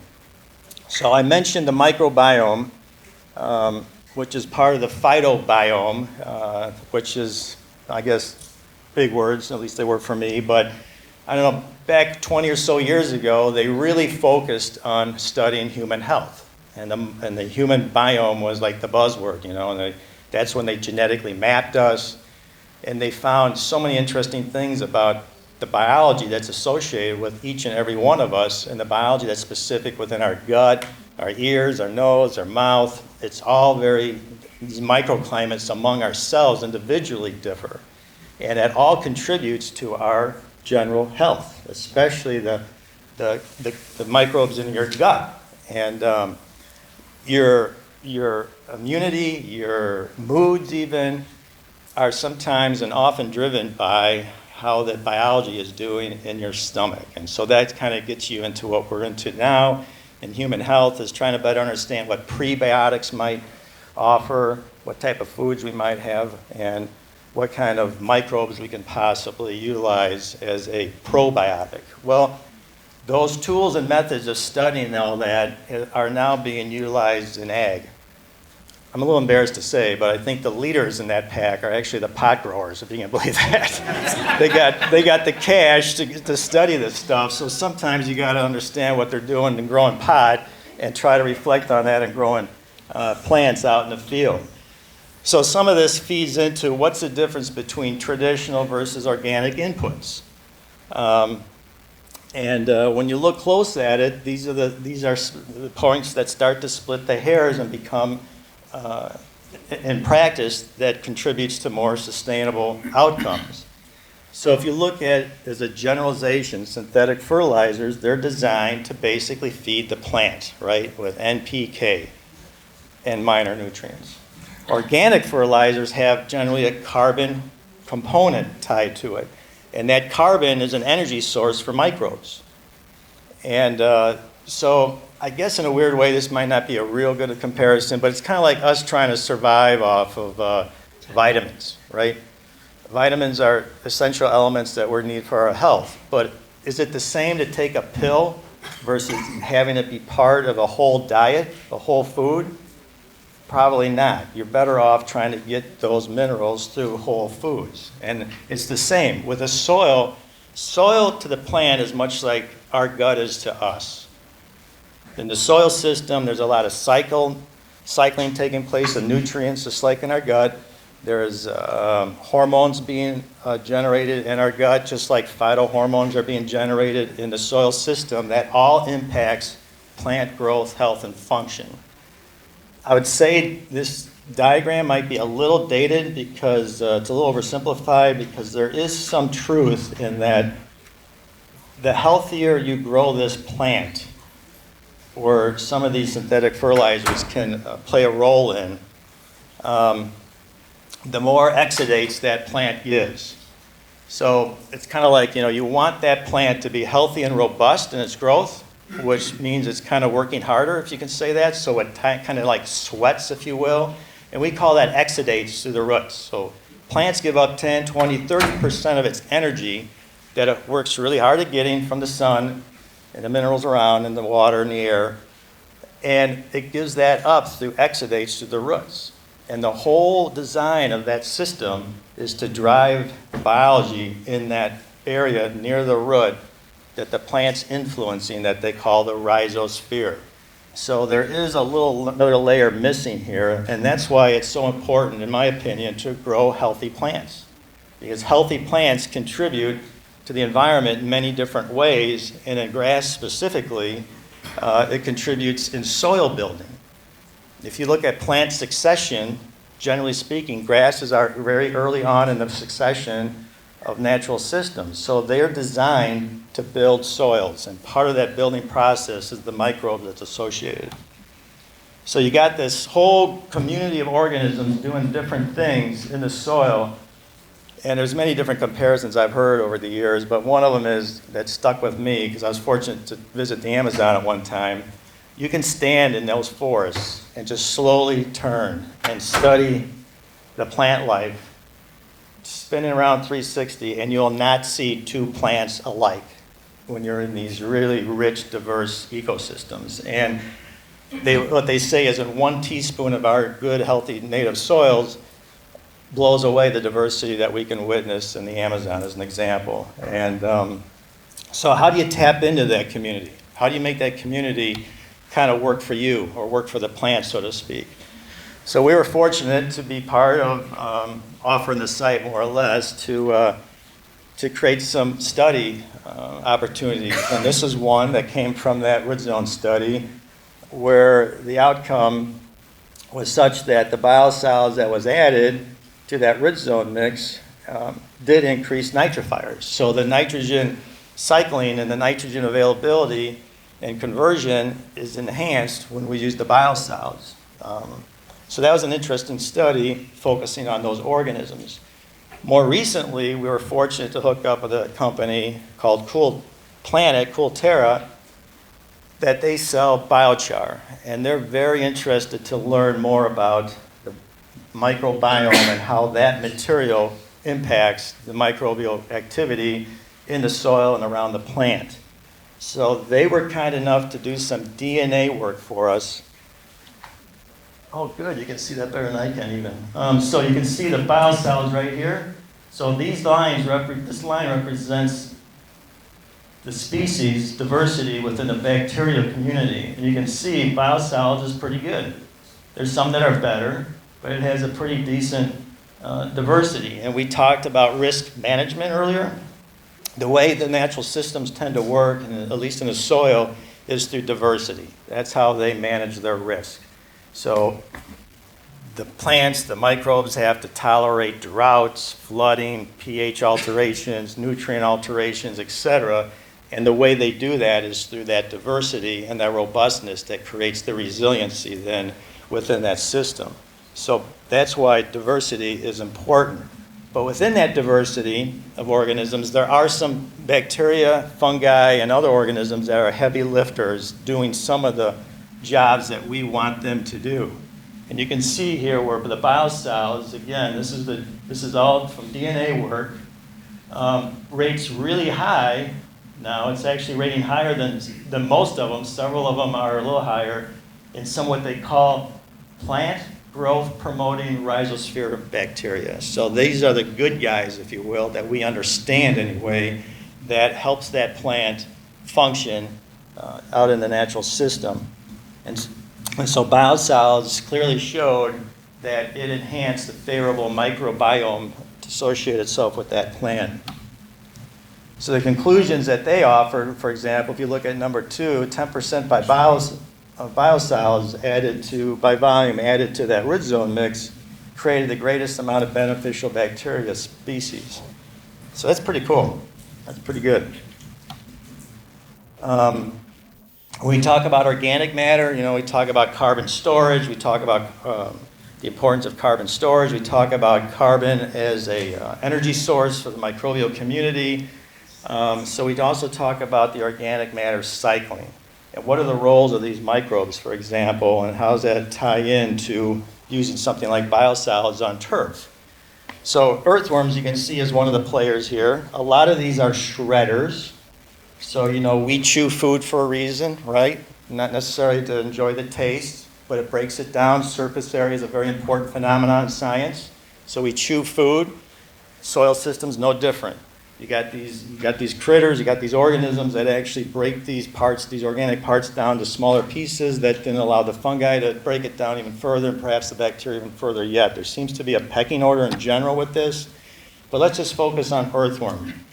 This is our fairways, for example. This is our number 7 fairway. All these are castings. So you can imagine the earthworm activity that is taking place in that fairway turf that has been top dressed with compost for over 20 years, composted biosolids. Now, it can be a little problematic at times. You can see it doesn't, it wants to stick to the golf ball net. So what we do is we drag the fairways with a hose every morning to knock that down. So we do what we can to live with it. But the benefits that earthworms offer is, they're a heavy lifter. They do a lot of things for the turfgrass system and for water infiltration and overall soil ecology. They add the nutrients. They also offer visual holes, burrowing holes, if you will, which kind of mimics what we tend to spend money on, which is aerification. Those guys are aerifying for us 24/7 without us spending any money on gasoline or labor or equipment. So it's not just the biology that they are associated with the metabolites they may have to offer. It's also some of the physical things they're contributing. Vermicompost. Has anybody heard of vermicompost? Oh, good. Most of you have. So vermicompost is a real nutrient-rich it's a specialized compost amendment, I'd say, that has its own qualities that tend to be pretty high. And this is a picture of the red wigglers that we use to recycle the kitchen waste up at the clubhouse. So we make our own vermicompost. But in the field, that's happening just the same when you have a heightened amount of earthworm activity. Was that a gross picture? No. Not that close before lunch, is it? This is an old study I found on the internet, but they were looking at the government, the US EPA, on the possibility of using worms and vermicomposting biosolids. And you can see that was an alternative on how to deal or treat with biosolids. So the reason I brought this up is because I think it's important that we recognize that there is probably no such thing as zero risk. And it's a little offensive sometimes when people speak about biosolids perhaps poorly, because in the past there was some issues with metals that they tend to address, and now there's micropollutants that some people are concerned with, and rightfully so. They should be on our radar. We should be understanding them and tracking them and ensuring that the risk is acceptable. But when you put these materials out in the field, pH makes an issue or makes an impact on whether or not any of these things become an issue. With the metals specifically, you have things like natural earthworm activity that helps to break down this material even further, which that study showed. So when you put these things in a natural system that's very active, stabilized, meaning turfgrass systems are very effective biofilter, and it stabilizes the soil very effectively. It may not be as deep-rooted as we'd like, but it's fibrously, densely rooted with a thatch layer that tends to act as a very effective filter. And if you put something like biosolids on there and top dress that area, to me, we got to do something with it, and it fits sustainability because it's very affordable and it's very effective in its outcome, and those other issues don't bother me, those potential issues, if you will. And the US EPA recognized our program as an example that they like the concept of using biosolids on turf and other green spaces. So when you look at the pricing of compost, or of biosolids rather, compared to other compost, you can see it's very affordable. For us, it's very affordable here because we're kind enough where we get it freely. So it's how much more affordable is that? I know that's trying to change over time, but you can just see now when you look at these different composts and the costs associated with them. This data I think is 2 years old out of that reference there. Can you see? Good. You also look at what you're getting with these different inputs. And you can see biosolids, if you take the unit cost of nitrogen, and nitrogen usually is the thing you're after that you're applying and targeting, you can see biosolids is one of the most nitrogen-rich amendments on that list. And yet it's one of the least expensive. So you're really getting a lot for your money, so to speak, when you're utilizing biosolids as an amendment or even as a potential fertilizer. So now we're going to move on to one more little show and tell, and this is a top dressing. So that was mostly pre-plant show and tell. This one here is a top dressing study that we did, and we did have the Chicago biosolids as part of it. We also had a biosolids from Columbus, Ohio, which I think was also anaerobically digested, if I remember right, so they're pretty similar. And we had these little micro plots. This is Dan Garling, who had his master's degree at Ohio State, studying compost under Dr. Michael Bain. And this gives you an idea of the rates, what it looks like. And we did some data collection. That was a fall treatment, and then following spring we had a good snow mold pressure during that winter months. And you can see without any additional fungicides or pesticides, some of these treatments really performed well, suppressing that disease. You can see later in the spring, the green up that we were witnessing with these top dressing amendments was significant. And then later in the summer, some of them, this was steer manure here, really must have been really, I don't know what that cow was eating, but it really pushed turfgrass growth. That was excessive, but you can just see the differences. That was an extensive study where we did weekly tissue test analysis through Ohio State and did nutrient release curves, so you can kind of better understand how these products broke down and become bioavailable to the plant. So all this being said, over 20 years now, we've been comfortable using biosolids and compost in our top dressing program on our fairways. This has grown to be my only nutrient input on these fairways now. What we do is typically, you got to have the hardware to get it done, right? We had to purchase this for $20,000, that large top dresser, and then we took a piece of chain link fence and made our own little cart here, and we dragged it in the fairway turf. This is after the golf season, late in the fall, and then we just let that material sit on the surface and let the winter kind of just work its way in. There was times where I couldn't get to it in the fall, mainly because of weather. So we put it on top of snow, which you got to be careful because you don't want this stuff to swim around. So if you're on a hillside or close to a body of water, it's probably not a good BMP. But for me being so flat, not being near a sensitive body of water, putting on top of snow actually helped me at one time because we had ice. And ice over turf for a period of time can suffocate the turf grass and kill it. And that dark substrate, the biosolids on top of that ice actually created a melting effect that helped me salvage that turf grass underneath that ice. Also, we used the compost for any overseeding. We saw earlier how well it worked as a pre-plant amendment. We'll also, if you have to overseed, put the seed down and apply a layer of active biosolids on top. It's a wonderful mulching product for overseeding. So conclusions with the biosolids in our experience, it's been a very effective material for supplying nutrients. We feel biosolids is an easy example in sustainability where it's a win-win-win. And some of the plant diseases that we've seen suppressed, you saw the snow mold, we also saw that in dollar spots, so you can actually suppress some diseases with these materials. The soil function over time. Back in the early 80s, we were with the last aquifer under our feet is called the Mount Simon Aquifer, and that we get our own. We have our own well. We don't purchase it from the village. So that aquifer is 2,200 feet down, but it's known to be very salt riddled. So it's high in sodium. It's not a good quality water. And the next one above that's the Galesville Aquifer, which is 1,500 feet down. Both of those are high-capacity aquifers that you can get over 500 gallons a minute out of for your irrigation needs. So that all being said, unfortunately, when North Shore was developed back in the turn of the century, they went all the way down the Mount Simon Aquifer. And as facilities pulled from that aquifer, that salt concentration migrated up and got to us and was horrible.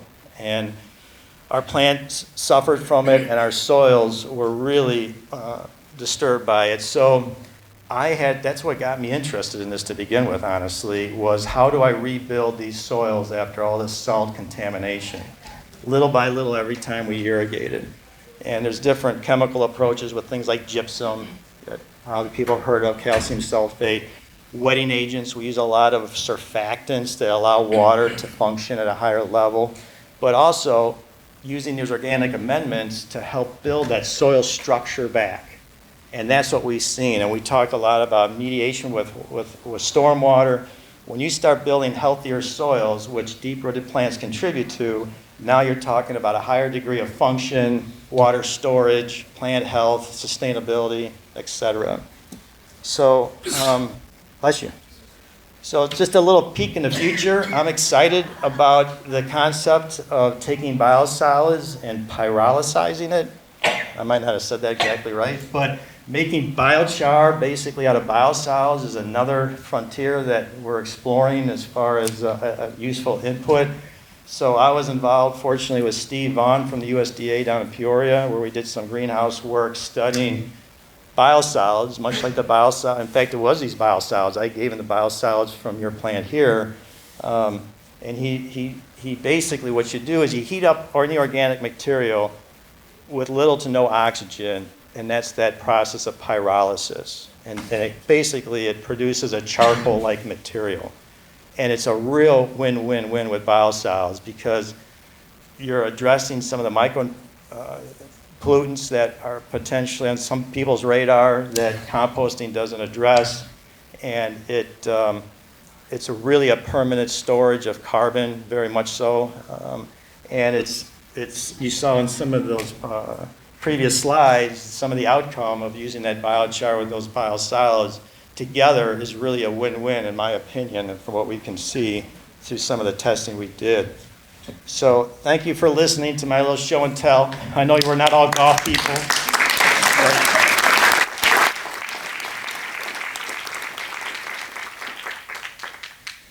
Yes, question? Is a bioshower like putting the compost on water and sprinkling it over the fields? What's a bioshower? Biochar, I'm sorry. Yeah, biochar is it's a charcoal-like material that you basically heat the biosolids up to like 600 degrees with little to no oxygen, and it starts to flame off some of the compounds that volatilize at that temperature. And that gas is off, that ignites, and you can actually create energy from that. And then what's left behind is this charcoal-like material that has been crystallized, if you want to say, which really stabilizes the carbon. So people that are into carbon storage for the sake of greenhouse gases, it's one of their buzz areas that they're really interested in. But agronomically, it also has some wonderful benefits. What do you do with the char once it's created? So what we do with the char when it's created is we apply it as a top dressing or as a soil amendment, much like you would any other compost or including biosolids. Yes? I like what you were contributing as far as the rise of the sphere, and I was wondering if on your golf course, if you increase the amount of nitrogen in the soil with like a mid-canopy, like nitrogen fixing, like a honey locust tree or American walnut, to try and contribute to not just, the aesthetics of the golf course, but also to draw in more of that nitrogen fixing component into the soil and also create those deep roots that would deal with the aquifer situation. That's a great concept. So if I understand you right, basically using larger plants that can fix the nitrogen from the atmosphere, like locusts can and some others. No, that's a good concept, though. I mean, we haven't really tapped into that thought, but... I don't know if golf courses like all the nuts, but it would be a great, help with the aquifers. Exactly. No, I like the idea a lot. Yes? Hi, can you talk a little bit about how the use of organics has affected your chemical input on the course and also your cultural practices? Have you been able to stave off using some of those as a result of using the organics? Yes. So there's no silver bullet out there. I'm not going to pretend there is. So using organic-based material generally reflects on the carbon source that's associated with it, that hopefully stimulates the microbial activity in a favorable way. We all have to be mindful that pathogens are microbes. So this is, it's a whole deep study that requires very detailed analysis of how to really drive these systems in a direction you want them to go and avoid these pitfalls of stimulating pathogens. And our biggest issues are fungal pathogens, and yet there's some wonderful beneficial fungi, mycorrhizae, trichoderma, that play key roles in soil and plant health. But how do you feed those organisms, stimulate those organisms to do their function and not stimulate a pathogen? So it's all in its infancy. I can say as a generalization that we've reduced our other inputs by doing this, certainly with fertilizer. I mentioned that we don't even apply so-called chemical fertilizers, salt-based fertilizers anymore on the fairways because we have such a robust pool of material in that soil now that the microbes break it down, make it a plant available. So fertility is for sure an easy one. The disease component is a little tougher. You saw firsthand in these images that with some of them they were winners, but there are a few that I didn't share that are losers. So things like rhizoctone or brown patch, that's a fungus that's a saprophyte most of its time. But then under certain environmental conditions, it turns into a pathogen and attacks the plant. So you could be stimulating that organism, if you will, with its saprophytic properties, offering this organic material, and all of a sudden the environment switches, which we model basically weather off of, and boom, it turns into a pathogen. So it's complicated, and that's part of the fun of it, but it's also can be a little frustrating because there's a lot to learn. Do you do biological soil tests on a regular basis or no? Yeah, I wouldn't say on a regular basis, but because that's complicated too. We often oversimplify soils, in my opinion, where we think it's all uniform, and it never is. So you can spot, you can take a sample here or here or here or here and get a different outcome. You can take the sampling from those same areas on a 60-degree sunny day versus a 90-degree sunny day, and you're going to get different outcomes. So we're blessed that we have these tools now with DNA analysis so we can see who's who out there. But the big question is who's who doing what? What's the function? And how do we tap into the who's who and the function that we want to carry out, whether it's nutrient cycling, disease suppression, nematode suppression, intolerance, drought tolerance, how it impacts the plant genetically, etc. Time's up. Thank you.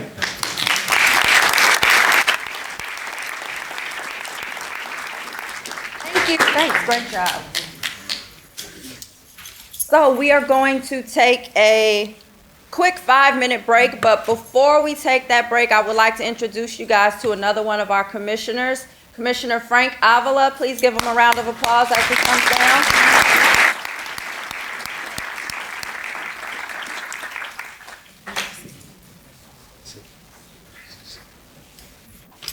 Thank you, President Steele. I really enjoyed his talk, how he's using compost and biosolids, and even some places where he could use either one. Just think of what your human waste could do, right? Your poop and organic waste making compost or biosolids there. And I also like when he was comparing the organic plant versus the synthetic plant, the fertilizer, where, you know, and it shows that we should buy organic food, correct? But, you know, maybe someday they'll allow our biosolids to be planted in organic farming. Because right now they'll allow the manure for organic farming and they don't even treat the manure. But they do treat your poop. There. So probably someday that I hope to see they're allowing our biosolids to go in organic farming. And also I do like that when he was saying about he's reducing his chemicals. You know, at the district we have a rule that we don't use any synthetic herbicides, only at the last result. Because, you know, when there's been a lot of cases on Roundup that they're suing because people are getting cancer and everything, and maybe hopefully someday we would eliminate all synthetic herbicides. I you know, that's a dream. But my church is in Park Ridge, St. Andrews, and I introduced them to compost. And when I told them the mixture of it, they were a little concerned. But now they're happy with the biosolids and compost, and that's in Park Ridge, where my church is at. So I hope maybe every church will start using our compost and biosolids there. Thank you very much for coming. Thank you, Mr. Avila. The young ladies, your facial expression was priceless. But it is true, it is true. So everyone, let's take a 5-minute break, refresh your coffee, get a muffin, a donut, something, and we'll start right back. We have 2 more presenters and then the awards. Thank you. So in 2015, the governor of Illinois signed our legislation that recognized exceptional quality biosolids and their importance as a product from wastewater. They're having fun out there. Biosolids are biosolids is so fun. But so in 2015, legislation was basically passed for us to use our exceptional quality biosolids, EQ biosolid compost. And it was acknowledged that it's an important process and process where we can make a product from our treatment process.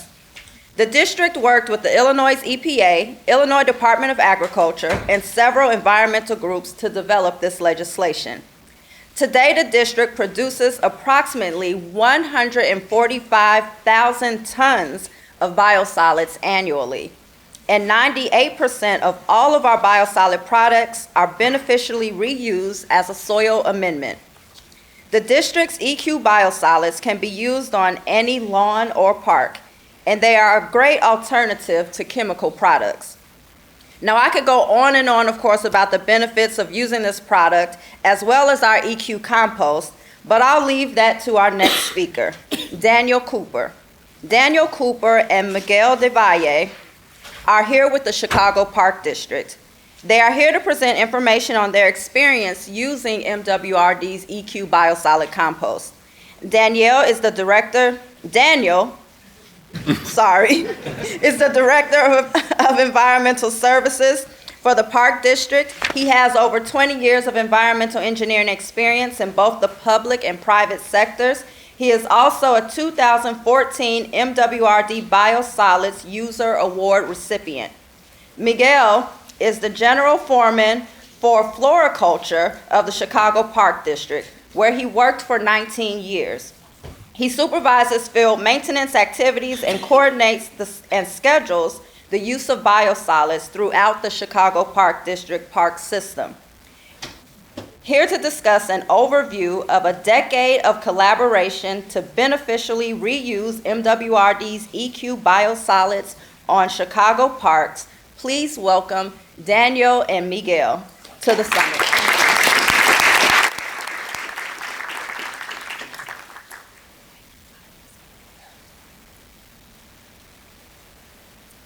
Hello, everyone. My name is Daniel Cooper. I'm the Director of Environmental Services with the Chicago Park District. Can everyone hear me? No? Is this better? Yeah. somewhere. Some of those you have to put right up on the Yeah. Is this better? No. There's only one button. Okay. All right, this is better. Okay, so I'm Daniel Cooper. I'm the Director of Environmental Services with the Park District. I'm here with Miguel DeValle, who's a foreman with our Natural Resources Department. So we're here to talk a little bit about our experience with biosolids. I think will be good to follow. Dan with North Shore Country Club talked a little bit about the science of turf building and soil quality, and we can provide kind of a testimonial of our experiences with biosolids within the parks. So I'd also like to thank Dr. Cox and the team of biosolids scientists that he has. They've really been really helpful for us in making it easy for us to use biosolids. All right. So as the Chicago Park District, we own and operate, these numbers are actually a little bit off. We have over 500 parks and close to 9,000 acres of parkland. And, you know, our fields get a lot of use, especially our ball fields. It's really important for us as an organization to make sure the fields are in good shape and they're playable. When we get a lot of rain, if our fields aren't, we don't have good, strong quality turf, they can become mud pits very quickly and they become totally unplayable. And so it's very important to us to have good, strong turf on these ball fields so that we can serve the community. And so we started working with MWRD about 10 years ago. I joined the Park District about 10 years ago, and they had done previously some test plots in some kind of not so accessible areas of the Park District to kind of test the effectiveness of biosolids in turf quality. But Park District was a bit hesitant to start using biosolids in more publicly accessible areas. First, we had to get comfortable with the idea of using biosolids in parks, and we worked with the scientists here. We got all the data, the analytical data, compared to the Illinois EPA standards, and we became very comfortable that this was a safe product to use.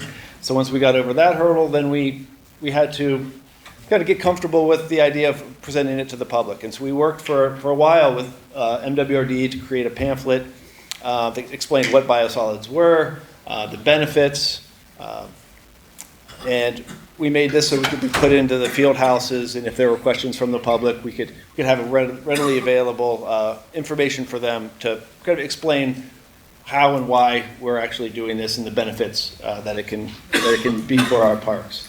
And so then we started using biosolids to improve the turf fields of our fields, mostly the ball fields. Is that right, Miguel? So we started doing. We mostly do it on existing fields to improve the turf quality. And we began around 2012. We started small with just a small number of fields, and then we started using more and more over the years. And as our landscape foreman, Miguel is going to be able to talk a little bit more about our observations of the effectiveness of biosolids on our properties. Good afternoon, right? I think. Can you hear me in the back if I talk like this? All right, I'm used to working in the field, so I can talk to that person down the way in the field. I kind of came in around 2013, so through that you can kind of see small dips or small increases. That's due to weather. We added, I think from the first year I started, we had about 12 parks on the list. I think since we've gone up to like 32, and again, that fluctuates with the weather. We try not to get some of that spread in our fields with the tractors because that can leave impressions that are not good for ankles when you're playing soccer, or football, or baseball. There's lots of will-be pros out there, so we want to make sure they keep growing in our parks. It's done wonders for our turf. Sometimes our landscape staff asks that we not spread it in fields because then they have to come back every week as opposed to every other week and mow. And that's a testament to the material itself, and we make sure that we come back and spread again and again. You'll see a list later on that shows our parks maybe repeated. We do repeat spread in our parks every year. Some of them we've added where we've skipped a year. I was talking to earlier. Earlier. And sometimes there's issue with communities asking that we not spread it. Once they are educated and they understand what's going on, now they want more of it because they realize it's free and it's better for the environment and their community. So that's my part. Sorry. Maybe I have more. So yeah, I'm sorry. As I said, some of these parks are duplicated on this list, but it's gone from maybe this first line to maybe 4 of these lines, and it goes on. Some of these parks, I think the smallest we'll go into without field house and hardscape is about 8 acres getting spread on.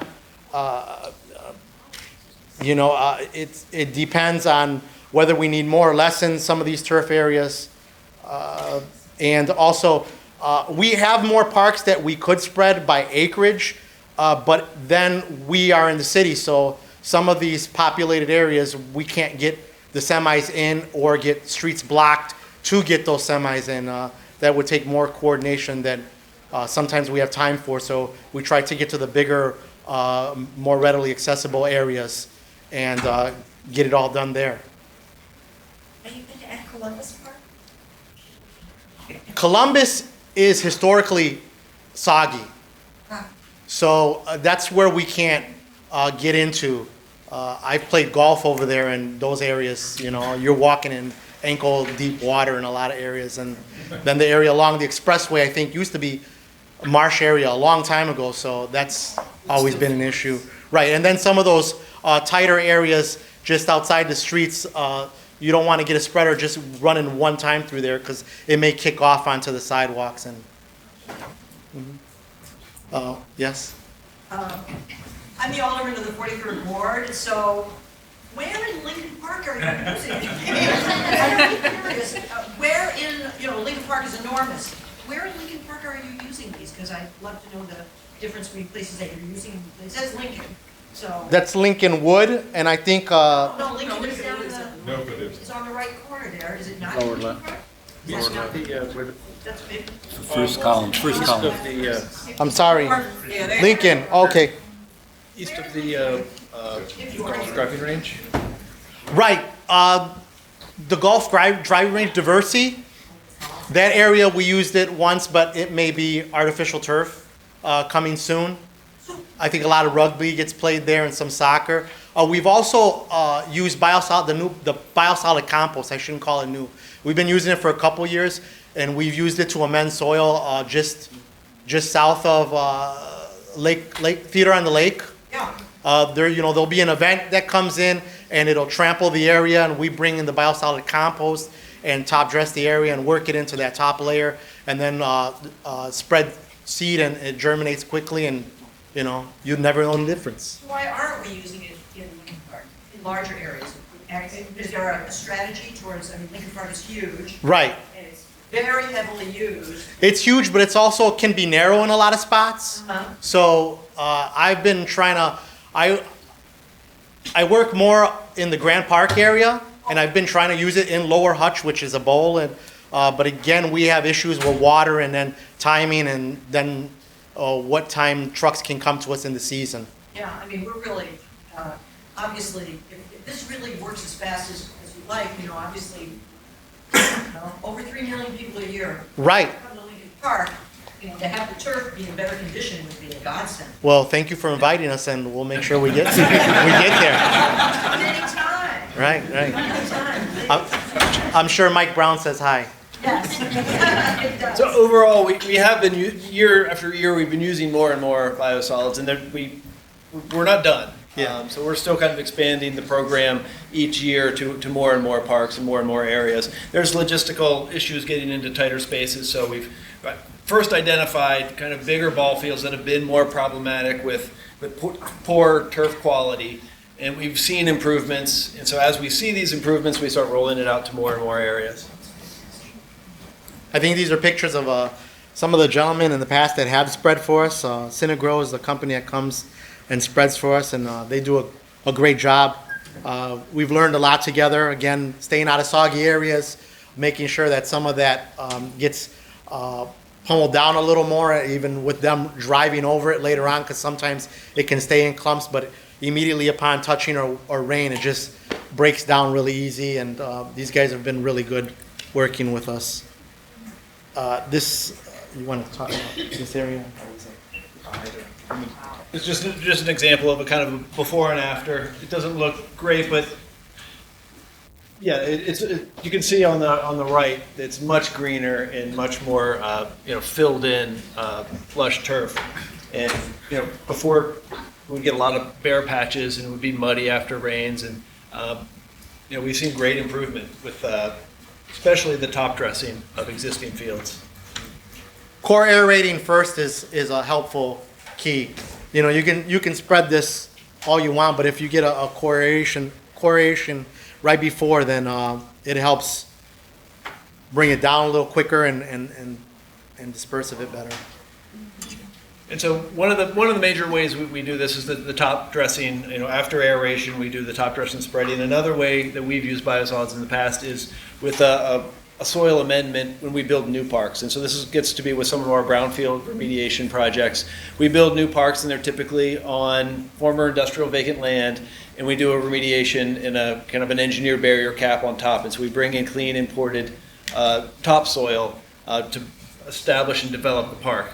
And what we've been doing recently is we actually use a biosolid blend with that clean topsoil, and it really has kind of really improved the soil quality in this park. So with Pingtom Park, we did a 20% biosolid, 10% topsoil mix, and that's kind of become our standard mix, a 20% biosolid blend. And so when we build new big parks, it's actually a considerable cost savings. So we save on 20% of the topsoil that we would have had to import, and we get the benefit of better soil quality too. We did it at Pingtom. Also, the same goes with Maggie Daly. We used a biosolid blend for the topsoil there. Yeah, so as I mentioned earlier, we've been using more and more compost. As Dan said, we do save on not purchasing topsoil and using this compost. We'll use it to amend areas where it's been heavily rutted, either by an event or by our trucks that cut corners as you do in a lot of the tighter parks. We've most recently tried using this to amend the soil along Lakeshore Drive, just east of Buckingham Fountain. There's a lot of salt spreading that goes on along Lakeshore Drive every winter, and the turf just adjacent to that is dying off every year. They've added salt-tolerant turf to that area, and it just doesn't seem to grab really quick. Well, last year we spot trialed some of this and then spread seed this spring, and we're getting good growth. We want to see through the rest of this winter into next spring how those areas come back, and then hopefully we just continue this along that stretch north to south within the Grand Park area. And hopefully this does the magic for us and keeps it like Chicago should always look, green and beautiful.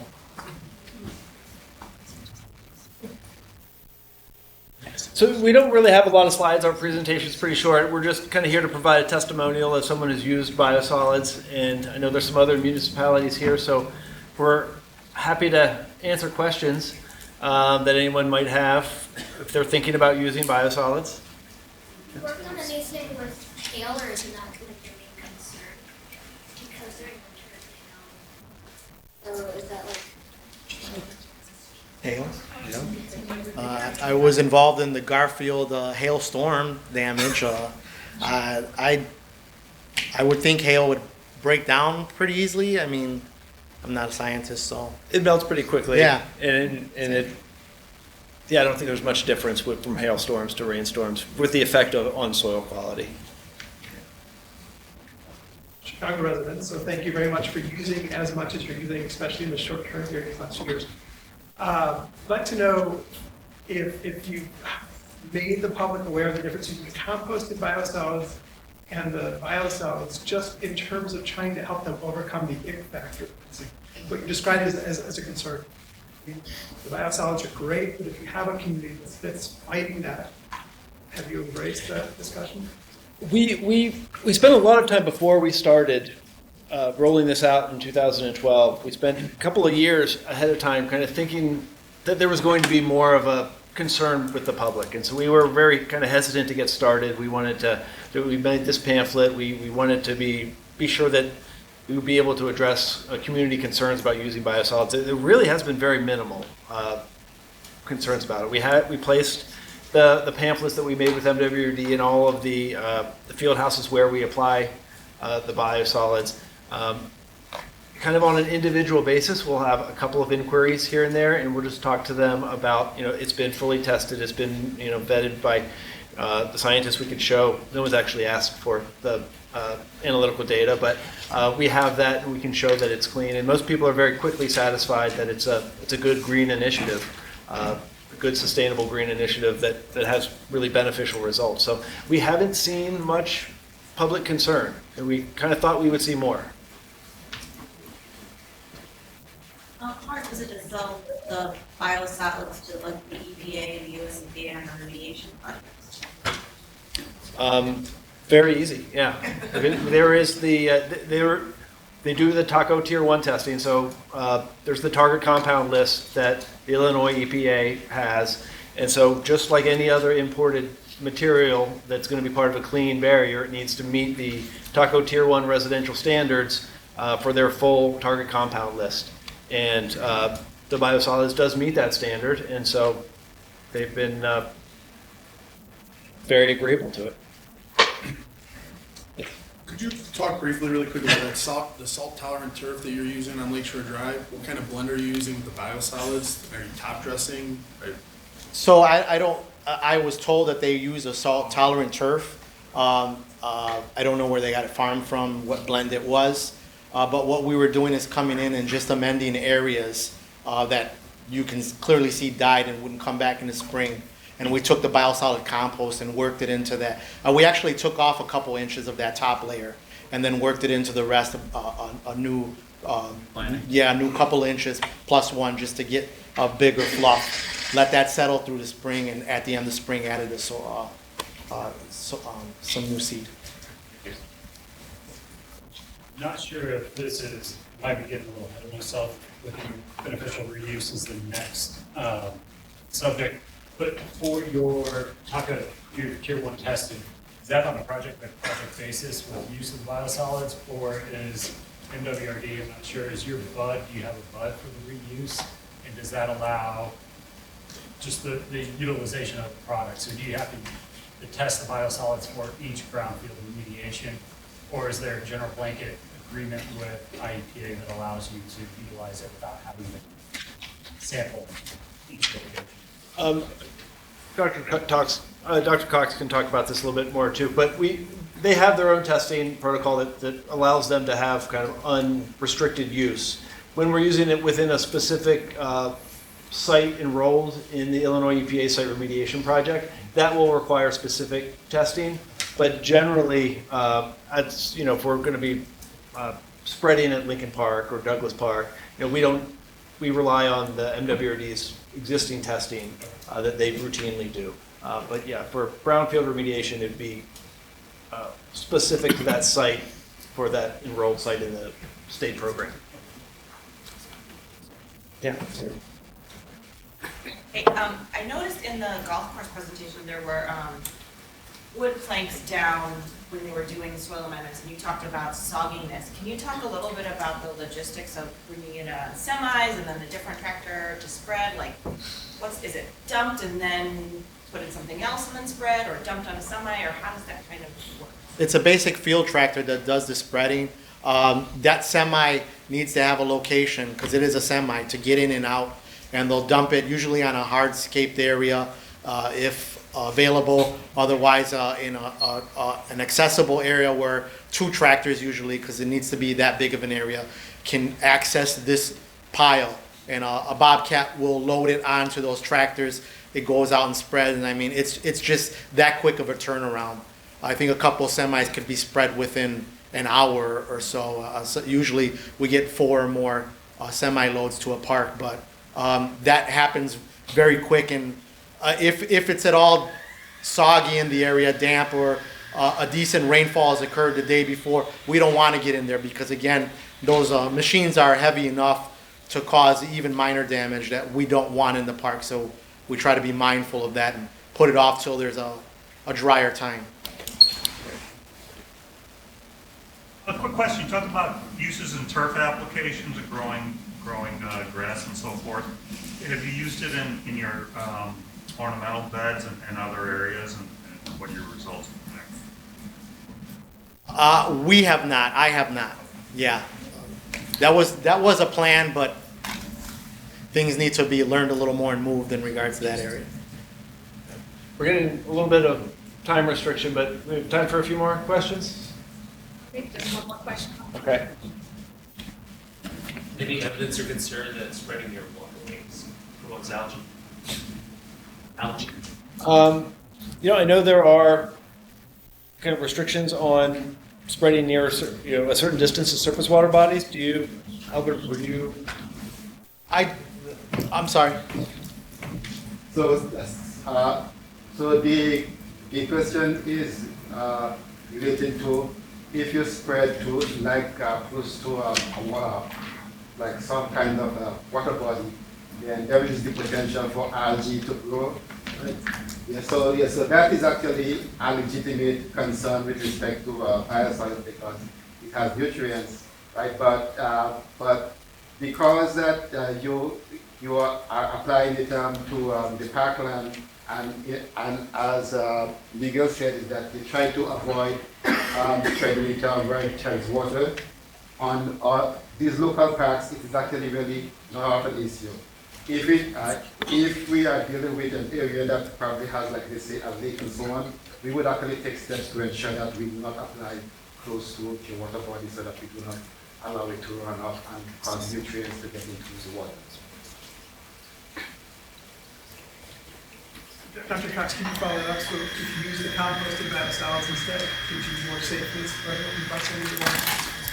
Well, yes. So the composted biosolids will have less nutrients because it has more wood chips and so on. So there will be less potential for nutrients to run out to like the lake or the water body. But the one thing that we have to realize is that when you use the compost as a soil amendment, it actually helps with the infiltration. So as it helps infiltration, it reduces the potential for runoff into the water body. So the impact is going to be minimal.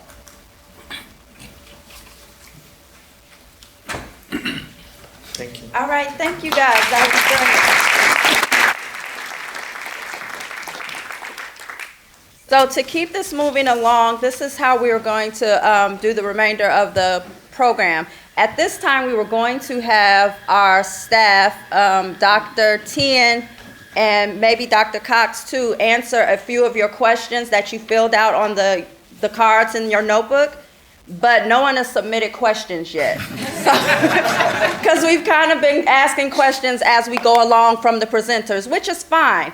But if you guys have any general questions that you would like to ask that kind of, apply to MWRD or overall, please fill out that yellow card, submit it to someone from Public Affairs in the back of the room, and then after the next presenter, we'll go through and answer the questions, okay? All right? Okay, so our next presenter, which is our final presentation, comes from the district's own environmental soil scientist, Dr. Wally Oladiji. Thank you. And Benjamin Morgan. Dr. Wally provides technical assistance and oversight to the district's beneficial biosolids reuse program to ensure users comply with regulations and follow best management practices. He also oversees biosolids application on farmland and works closely with community leaders to incorporate biosolid use in urban turf management. Benjamin manages monitoring and reporting for the district's beneficial biosolids reuse program to ensure biosolid products consistently exceed the highest standards set by state and federal regulations. He also engages with the public regional municipal agencies, and private organizations to promote data-driven biosolids applications that meet the needs of diverse stakeholders. I am pleased to introduce Dr. Wally and Benjamin. Please give them both a round of applause.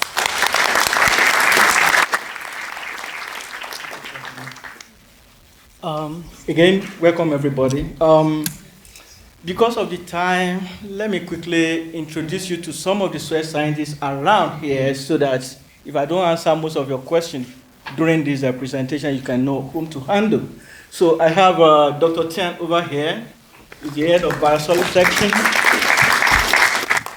Dr. Cox is sitting down here. You can always grab him anytime. Dr. Kumar, where are you? Okay. Dr. Niga is here. Ben is the man in charge. And of course, we have so many engineers, technicians. I have Mr. Ahmad over there. He's monitoring and operation in charge of vacuum conductor. And a lot of research professionals who has gone through biosolid. I have my director over here. Can you just raise up your hand? Thank you. So because of our time, and I'm glad that most of the work is done. If you are here during presentation by Dan, Tinelli, and the Chicago Park District, I'm very sure you must have got some of your questions answered. So I will just do a kind of outlines, and you can always grab me if you have more questions. Okay, the district is, we have these 7 water reclamation plants that are all over the place. But 4 of them, Stickney, where we are today, and these other 3, are producing biosolids. The rest plants have their biosolid process in all these plants. So the biggest one, not only in Chicago, but in the world, is where you are today. That's Stickney. You can always make an appointment to come and visit our plants, and you'll be amazed about the work of our engineers and scientists here. So, how much are we producing? Between 145 and 150,000 dry tons every year of biosolid is produced. And most of them are beneficially reused. We only have like 1% going to the landfill. In other words, we are beneficially reusing 99% of our biosolids. Quickly, again, this is a flow diagram that will show you how we come up with biosolids and the compost. But what I want you to note is that these are coded flow diagrams. A lot of processes are involved in water treatment plants. When the water comes into our system, we have pre-treatment, we have primary treatment, we have biological treatments, all this bunch of things before we have the effluent discharge. And we have the biosolid generated, and the biosolid just move into composting process with wood chips before we get our EQ compost. Similarly, by the time we get our biosolid from the plants, it goes through some lagoon aging, goes through some air drying before we get the air dry biosolids. Another thing I want to emphasize is that every single truckload of biosolid that we give out is tested. So they are certified for use. I just put these slides here to show you how our biosolid is compared to the regulatory requirements. These are the meta requirements by the US EPA. For any biosolid to be applied, either on the farmland or the park district, the metals has to be below this level. And there's something that US EPA did, that if you have metals that are even lower, like 41 arsenic, cadmium 39, all these lower requirements, you can call it exceptional quality. But the point is, our biosolid and compost are far, far exceptional. I don't know how to call them, but they are far, far better than what the US EPA is required. not only in metals. We do some microbial tests, we do some monitoring, and we are very confident that we are giving you something that not only meets the requirement or not saves you money, but something that we can always boast of. And I can always wear my shoes and just meet with you and tell you, this guy is certified by me. So, again, we are not talking of testing. So many people have taken our biosolid and do some risk assessment themselves.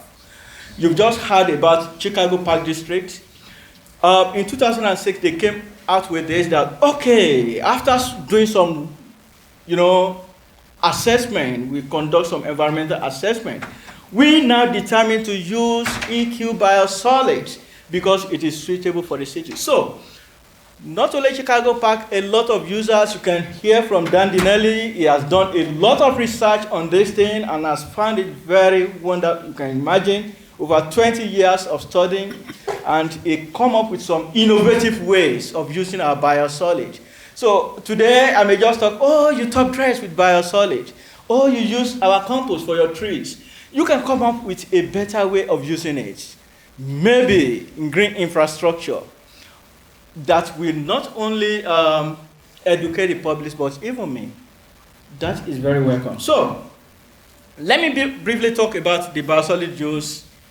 I mean, we have a lot of fun of talking on this, but what I want you to note is that when you buy a fertilizer in the market, they are always, they are limiting you to the major nutrients, NPK. But the plant needs more than NPK. It needs the minor nutrients, it needs the micronutrients. Just like Dan mentioned to you that instead of you to take Tylenol or to take all these tablets, why not take food? Food contains all these things that can make you healthy. Exactly, that is what our biosolid do. It's a complete fertilizer. It supplies the major nutrients, the minor nutrients, and the micronutrients. Not only that, it gives you the organic matter in the soil. It retains the nutrients. We not allow anything to leach to your groundwater. So I can, talk on. I hope you will not push me there.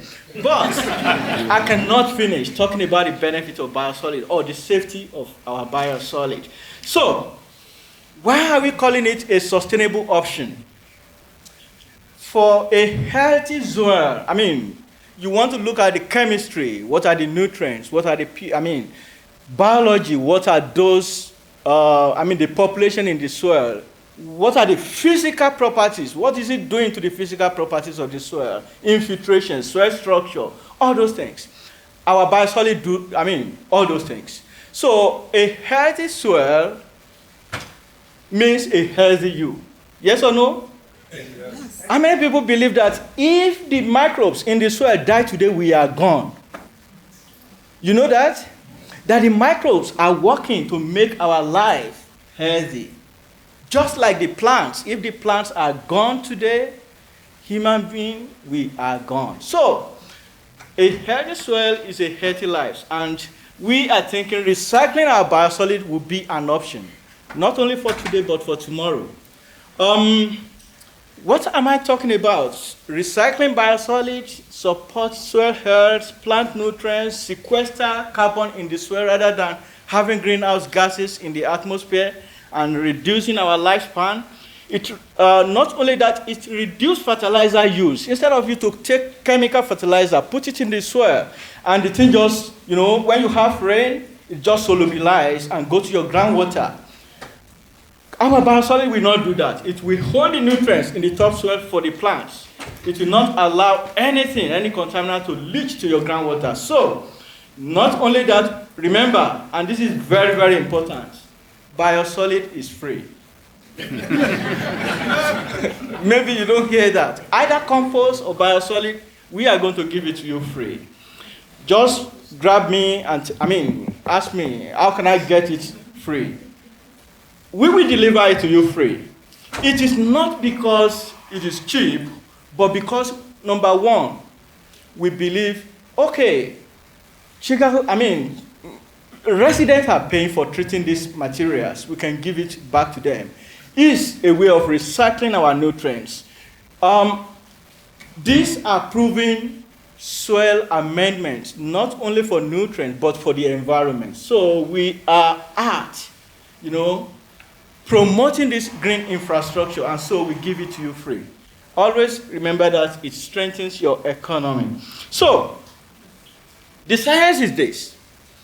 If this materials is regulated, it is monitored, it is treated, and it is highly researched. One of my commissioners just mentioned, the manure people are using today is not as researched as our biosolid. It's not even treated. You get the manure, you put it in the farmland. Our materials is treated. We look at it, not only treated, it's tested. So the science is not only that it is treated, it is more of a complete fertilizer. It supplies all these nutrients. It has organic matter in there. So it's a complete soil amendment. And so, is it good for us to use it or to just send it to the landfill? I think it is more, reasonable to reuse it, which is why we are promoting the beneficial reuse. This is an example of a place that used our biosolid in the past. You can always see the different biosolid spread here, none here, very green, just like Chicago Park has testified. We have a lot of places that are using it. Please just call either your park district or your schools are you using biosolid? Or your maybe landscapers.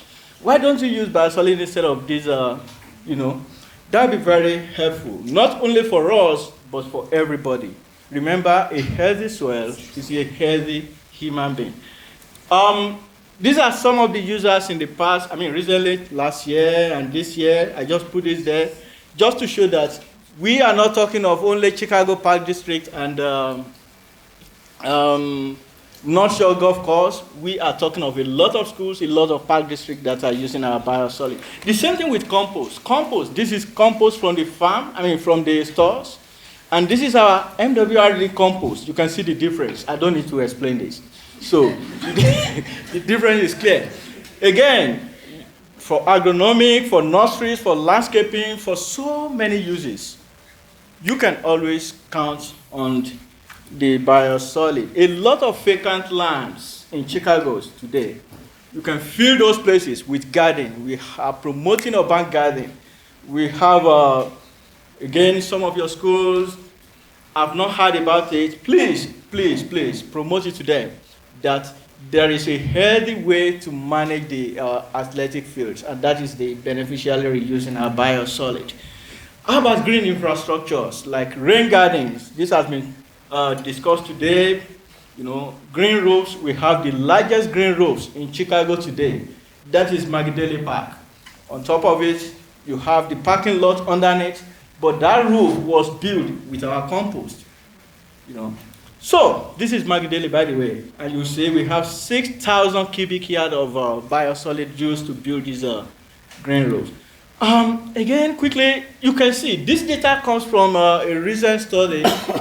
Somebody just gave me this last week, Dr. Kumar, thank you for it. And we realized that the space, the farmland, the acreage of our farmland is decreasing.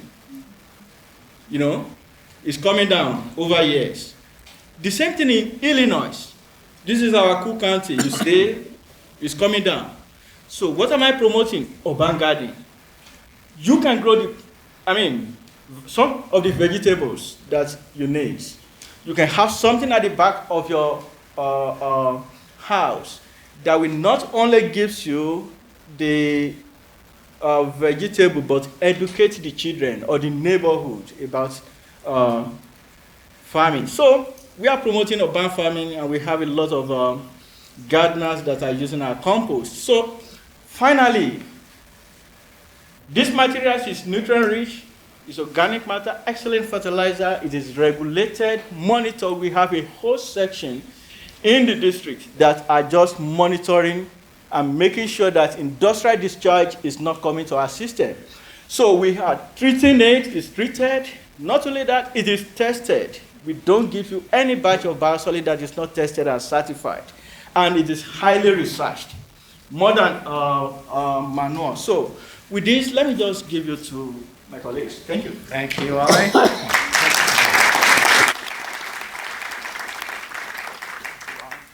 I hope you can hear me. I'm just going to use my projecting voice here, and I'm just going to take a couple minutes more of your time because I know we want to get to break and we want to honor our awardees here at the end. So I'm really just going to end with first off, thank you to all of our users and people who have come to talk to you today about what we've done, and then also to just sort of be a call to action for those of you who might be future users, and really to tell you about our goal. And our big goal here is to bring that landfill amount to zero and to further improve the sustainable reuse of our biosolids products by using them close to home here in Cook County rather than shipping them out. Because a lot of the shipment involves a lot of the fossil fuels use. A lot of the footprint of using biosolids is in moving them around. So we want to get them to use here. And we want to get 25,000 dry tons of EQ biosolids into use in Cook County by 2025. And we want to ask you to help us reach that goal. And so what I want to do is just take a couple quick minutes here to show you how you can reach out to us to get some of these biosolids, the Class A, the EQ, exceptional quality. And so what I've got here, already loaded up, is the websites where you can go to order these yourselves. So if you go to mwrd.org/EQcompost or /EQ biosolids, you'll land on these pages. And right at the top, you'll see the opportunity to order. You'll also see some of the information about what these products are. Again, I'm sure you've been bombarded with this today, and if it's not already familiar to you, a lot of the same information that's been presented to you today is available here, including some of this metals information, again, showing just how much less than the regulatory limits are contained in the biosolids. There are also maps for places you can pick up the biosolids on your own at any of our 7 water reclamation plants. But if you want to get a large amount, 10 cubic yards or more for community gardens, schools, athletic fields, parks, any sort of organizational project, if you just have a big yard or you're doing a lot of landscaping, you can click on the order form, fill in your information, your name, your email, phone, all that, and then select the amount that you'd like to request. So if you want us to ship it to you for free, we'll put it in a truck, we'll bring it out to you. You need to get 10 cubic yards or more. If you just want to do a large amount and come pick it up, you can put in an order for less, and then we'll have it arranged to collect either here at the Stickney plant or near our Calumet plant. And actually, we're going to go out for those of you who are coming on the tour, and we'll show you where our drying beds are. I'll get to your question in just one second. I saw your hand. So that's for the EQ compost at mwrd.org/biosolids. You'll see a very similar page focused on our Class A exceptional quality biosolids that haven't been composted, some more of the metals and safety data, and a similar sheet for ordering, same basic form with an amount requested, where you want it shipped, delivery dates, times, contact information, and you can always contact us directly. So just the last couple of slides to wrap up here. So here's those websites again, email addresses you can write to, places you can bulk pick up or call. And for technical support, for information about biosolids, please feel free to contact Dr. Wally or myself or anyone here on the staff, and we'll be happy to answer your questions, which we'll be happy to do now, but probably just a couple because we need to take a break and we need to honor our awardees. I saw your hand. No. 2 questions. One, do you have a list of any of the farms that you give this to? And my second question is, if you bring it out and you deliver a large amount, do we still need to have it spread? We still need to have a way to spread it out. So you'll need a way to spread it. For some of these biosolids products, we will offer some limited spreading support, particularly for first-time users. As far as a list of farms, we definitely track and record everywhere that any of our biosolids go. I've been here 3.5 months, so I'm still learning the ropes on where some of these files exist. But yes, we record and track where everything, where it goes, as well as all the monitoring and safety data over time that we collect en route. And then yeah, we have a list of where we put it. Yes. I'm curious, I have to ask about two hot topics. Do you guys test for microplastics, pharmaceuticals, or any other chemicals that might find their way in, like pesticides? Or So we do have a pharmaceuticals and personal care products testing protocol, and it is expanding. We're aware of a lot of the emerging contaminant concerns, and we're trying to get out ahead of those. A lot of the regulation about this and the actual risk assessments are still in process with EPA, and so we are aware of and trying to stay sort of at the cutting edge and maintain leadership in those fields. Madam Alderman? I was curious about what your recommendations are for how regularly you should be using this. Like, let's say you either seed it or put down sod, and you want to maintain it or make it lush. How often do you recommend putting it down? So it depends on your use, and I'll let you take it. But for agricultural uses, there's agronomic loading rates that should be observed. But then there are best practices, and a lot of it is very site specific. So depending on, we've had concerns raised about eutrophication of waterways and things like that. So being aware of the site specific characteristics, and I'll let you speak to that more, Dr. Wall. Yeah. Once you decide to use these materials, we will work with you on the on the rate, the application rates. About the question of how often do you use it? The rate we give you is an annual application rate. That is, you can use it annually. But at times, we can ask you to skip maybe 1 year or 2 years before you put in. That is why Miguel say, okay, we skip some of the years before we go back to some of those parts. The good thing is, it will always work even when you skip those years because you are building the soil up. So you won't have any reduction in the quality of your tops. Do I answer your question? Thank you. Yeah. I think with that, we're ready to take our final break, and then we'll come back for our award ceremony. Thank you.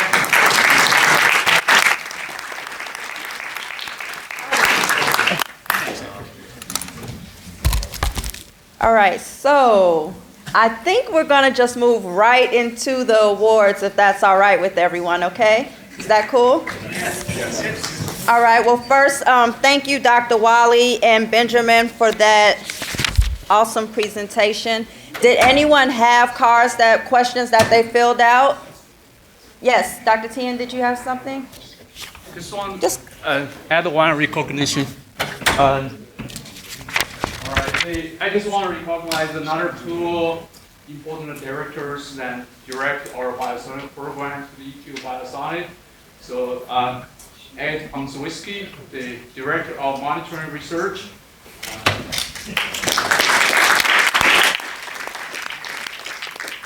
And John Murray, the director of maintenance operation.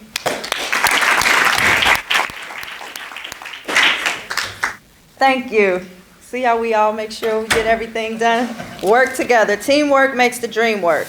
So basically, if no one has a question that they would like to ask, please don't hesitate. Once you leave here, of course, contact us. Always feel free to reach back and ask us any questions that you have moving forward. And we'll be around a little bit after. And I think after the awards you also have a tour. So just ask anything that might come to mind that you want answered. If I could have the commissioners come down who are here so we could start the award portion of the program.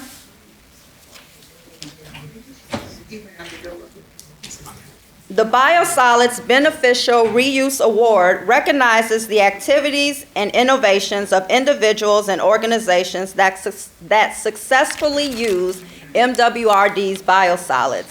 As you all learned today, biosolids are a safe product. They're a soil amendment and very cost effective. So we want to basically honor and congratulate community groups and individuals that take advantage of our biosolids and use them because they help us spread awareness throughout the community about the benefits of biosolids.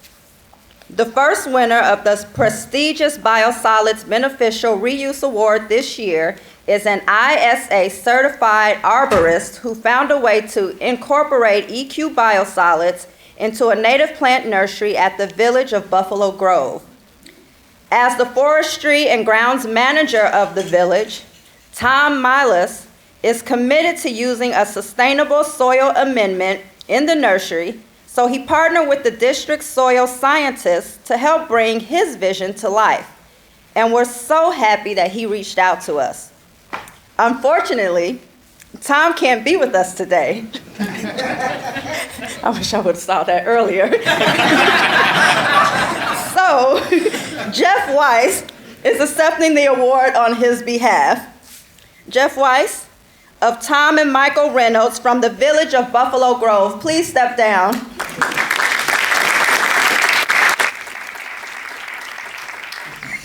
So I call this EQ at the parks. Compared to the Chicago Park District, we're just dipping our toe in the water.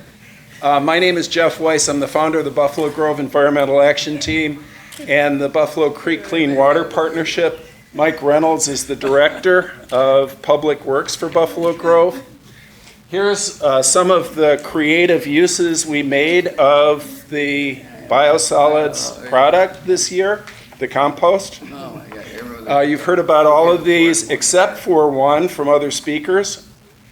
Last year, we started an aquatic nursery behind the fence in our water treatment, water pumping facility, and started growing warrior sedges. And we're using these plants to compete with the cattails, reed canary grass, and phragmites that are infesting our basins and wetlands, and we've had quite some success. This year we used the EQ compost material as a soil amendment in our potting mix. We also are growing some, we have a nursery starting to grow some woody plants for installation in our natural areas. And again, we use the EQ compost in the soil media. Last week, we did a project in one of our parks that I thought would share. It's a little different than what you've seen so far. We got a grant for permeable pavers in one of our parks where we have our swimming pool. This is Willow Stream Park. And the design required us to install cleanouts so that we could maintain the permeable surfaces and put in planting beds around them. So this is one of those planting beds, and we now use those as a seed source for our natural areas in the village. This is Callan. She's harvesting seeds. We collect over 100 species, and our volunteers clean them each fall, and we use those for our wetlands, woodlands, and prairie areas in the village. Here's Nick. We started bringing in the EQ compost by the wheelbarrow load. We expanded one of our little garden beds here and quickly realized that we were not getting the quantities that we needed to expand and top dress these beds. So Dan brought out the loader, and we demolished our remaining quantities of EQ compost. We ordered 10 yards at the beginning of the season. We did have a little pushback from one of our guys. Here we are with our load of material. We're spreading it around the edges of these beds and in the expanded bed area. And Steve here is one of the guys who had some doubts about using this material. He questioned the origin story of the EQ compost, but as you can see, he's now on board and actively tilling it into this expanded bed. Here's Dan and Callan and Nick installing plugs of native plants in the edges and in these new bed areas. There's one of the beds, but as we were doing this project, we noticed all the gravelly soil with no grass growing in it. And so we put in a little bit of the EQ material as a top dressing, and based on Dan Dinelli's presentation, I expect this grass to take off, and then we're going to have to put it everywhere else in our parks. So that is the quick story. Thank you for letting me interrupt the program, but we're excited about what we've done with this. We're just getting our toes wet, but we're going to use a lot more of this in the future. Thank you so much. No problem, thank you. And once I heard about the great project you guys had going on, I'm excited too, so thank you. Thank you. Yes, Buffalo Creek Reservoir. I got to mention that. Yeah. Yep. Mention it. And we're completing a reservoir in Buffalo Creek. Very 170-acre expansion of the stormwater storage basin at Buffalo Creek Forest Preserve. It's an awesome project. Should be done this summer. yes, a lot of poop going on that reservoir. A lot of biosolids and compost. Frank never misses an opportunity. Let's move over here and take. Okay, and if all the recipients could stay till the end of the, till after everyone receives their awards, then I would love to get a group photo of everyone. All right, the second Biosolids Beneficial Reuse Award goes to the Illinois Tollway. The Tollway has made a big contribution to the district's biosolid utilization program by using over 23,000 cubic yards of composted biosolids in landscaping for plant improvements along the Veterans Memorial Highway, I-355. Accepting this award is Brian Wagner. Brian, are you here? Come on down.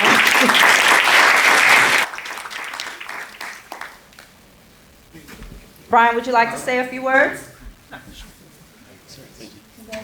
Thank you very much, appreciate it. Just briefly, thanks a lot to MWRD for making a great product available. We're just getting our feet wet with it and you know, getting accustomed to working with it. But mostly thanks to the staff that you guys have for the good working relationship that we've established. And with that, we anticipate you know, really expanding our use beyond just the landscape improvements that we've been utilizing it on. So thanks a lot, appreciate it.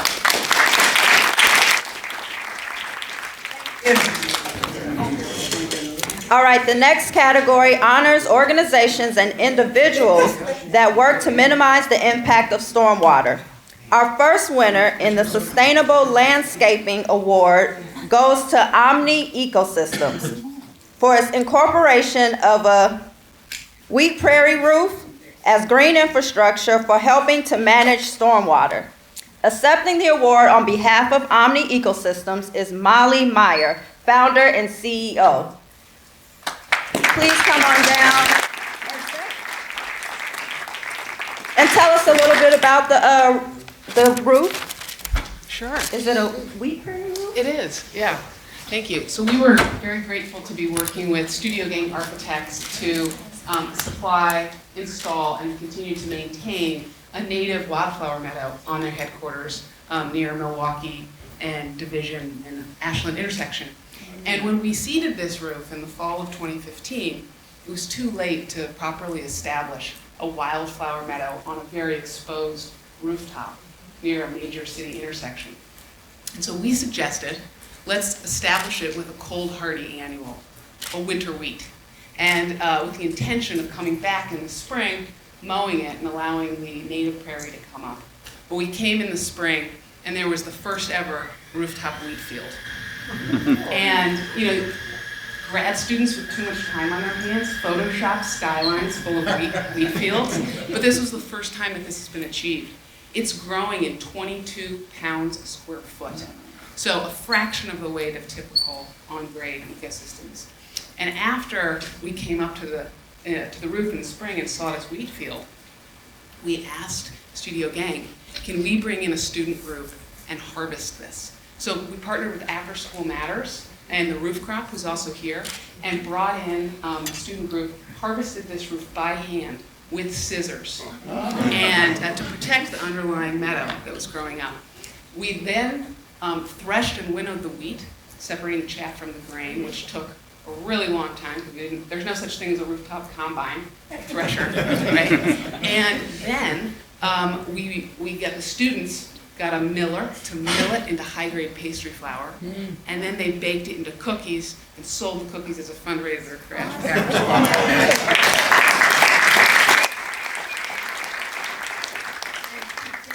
that rooftop is its intended wildflower meadow.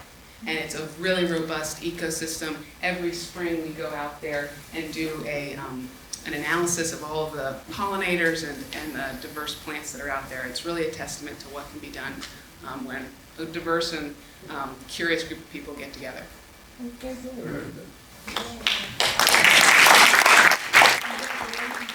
On such a wonderful project. Thank you. I think you did a great job in explaining from step 1 to step 10. Thank you. So congratulations to you. Our second Sustainable Landscaping Award goes to Waters Elementary School in the Ravenswood Gardens neighborhood for developing a rain harvesting system using biosoils and a rain garden and a rain barrel. Here to accept the award on behalf of Waters Elementary School is Pete Leckie, Ecology Program Director. Pete, please join us.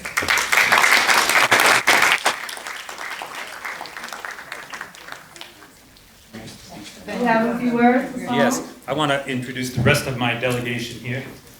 You might notice this is Stella Gomez, Nicole Burris, 7th graders at Water School, and Julie Peterson, our garden coordinator.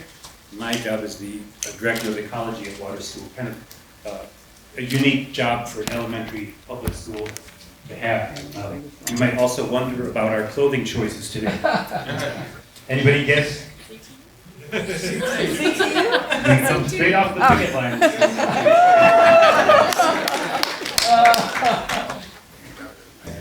Every year, the district hosts this event to address the many environmental measures we're taking to mitigate flooding and reuse biosolids to improve the structure and porosity of soils. We are honored to recognize the many partnerships we developed and continue to maintain throughout Cook County and the Chicagoland over our 130 years of service. With that being said, we'd also like to recognize the following for their continued partnership and never-ending quest to bring our message and resources to their communities, organizations, and daily operations. Please come forward as we call your organization's names and accept the Sustainability Summit Certificate on behalf of the MWRD Board of Commissioners and staff.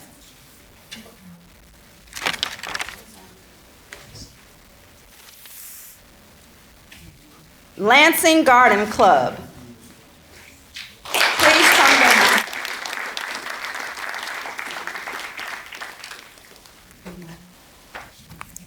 Stone Temple Missionary Baptist Church. What we'll do is we'll do a group photo of the certificate.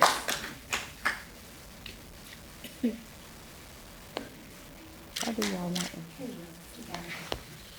South Austin Neighborhood Community Garden.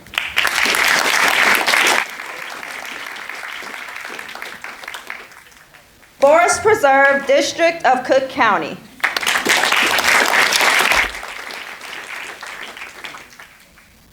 City of North Lake.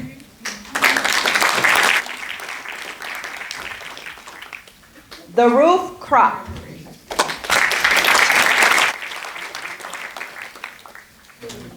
The Village of Franklin Park.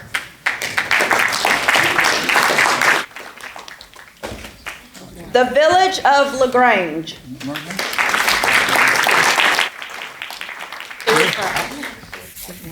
City of Countryside.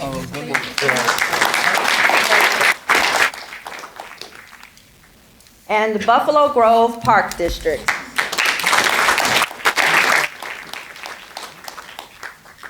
Congratulations to all of our award winners, and thank you for your commitment to protect our communities through long-term environmental stewardship.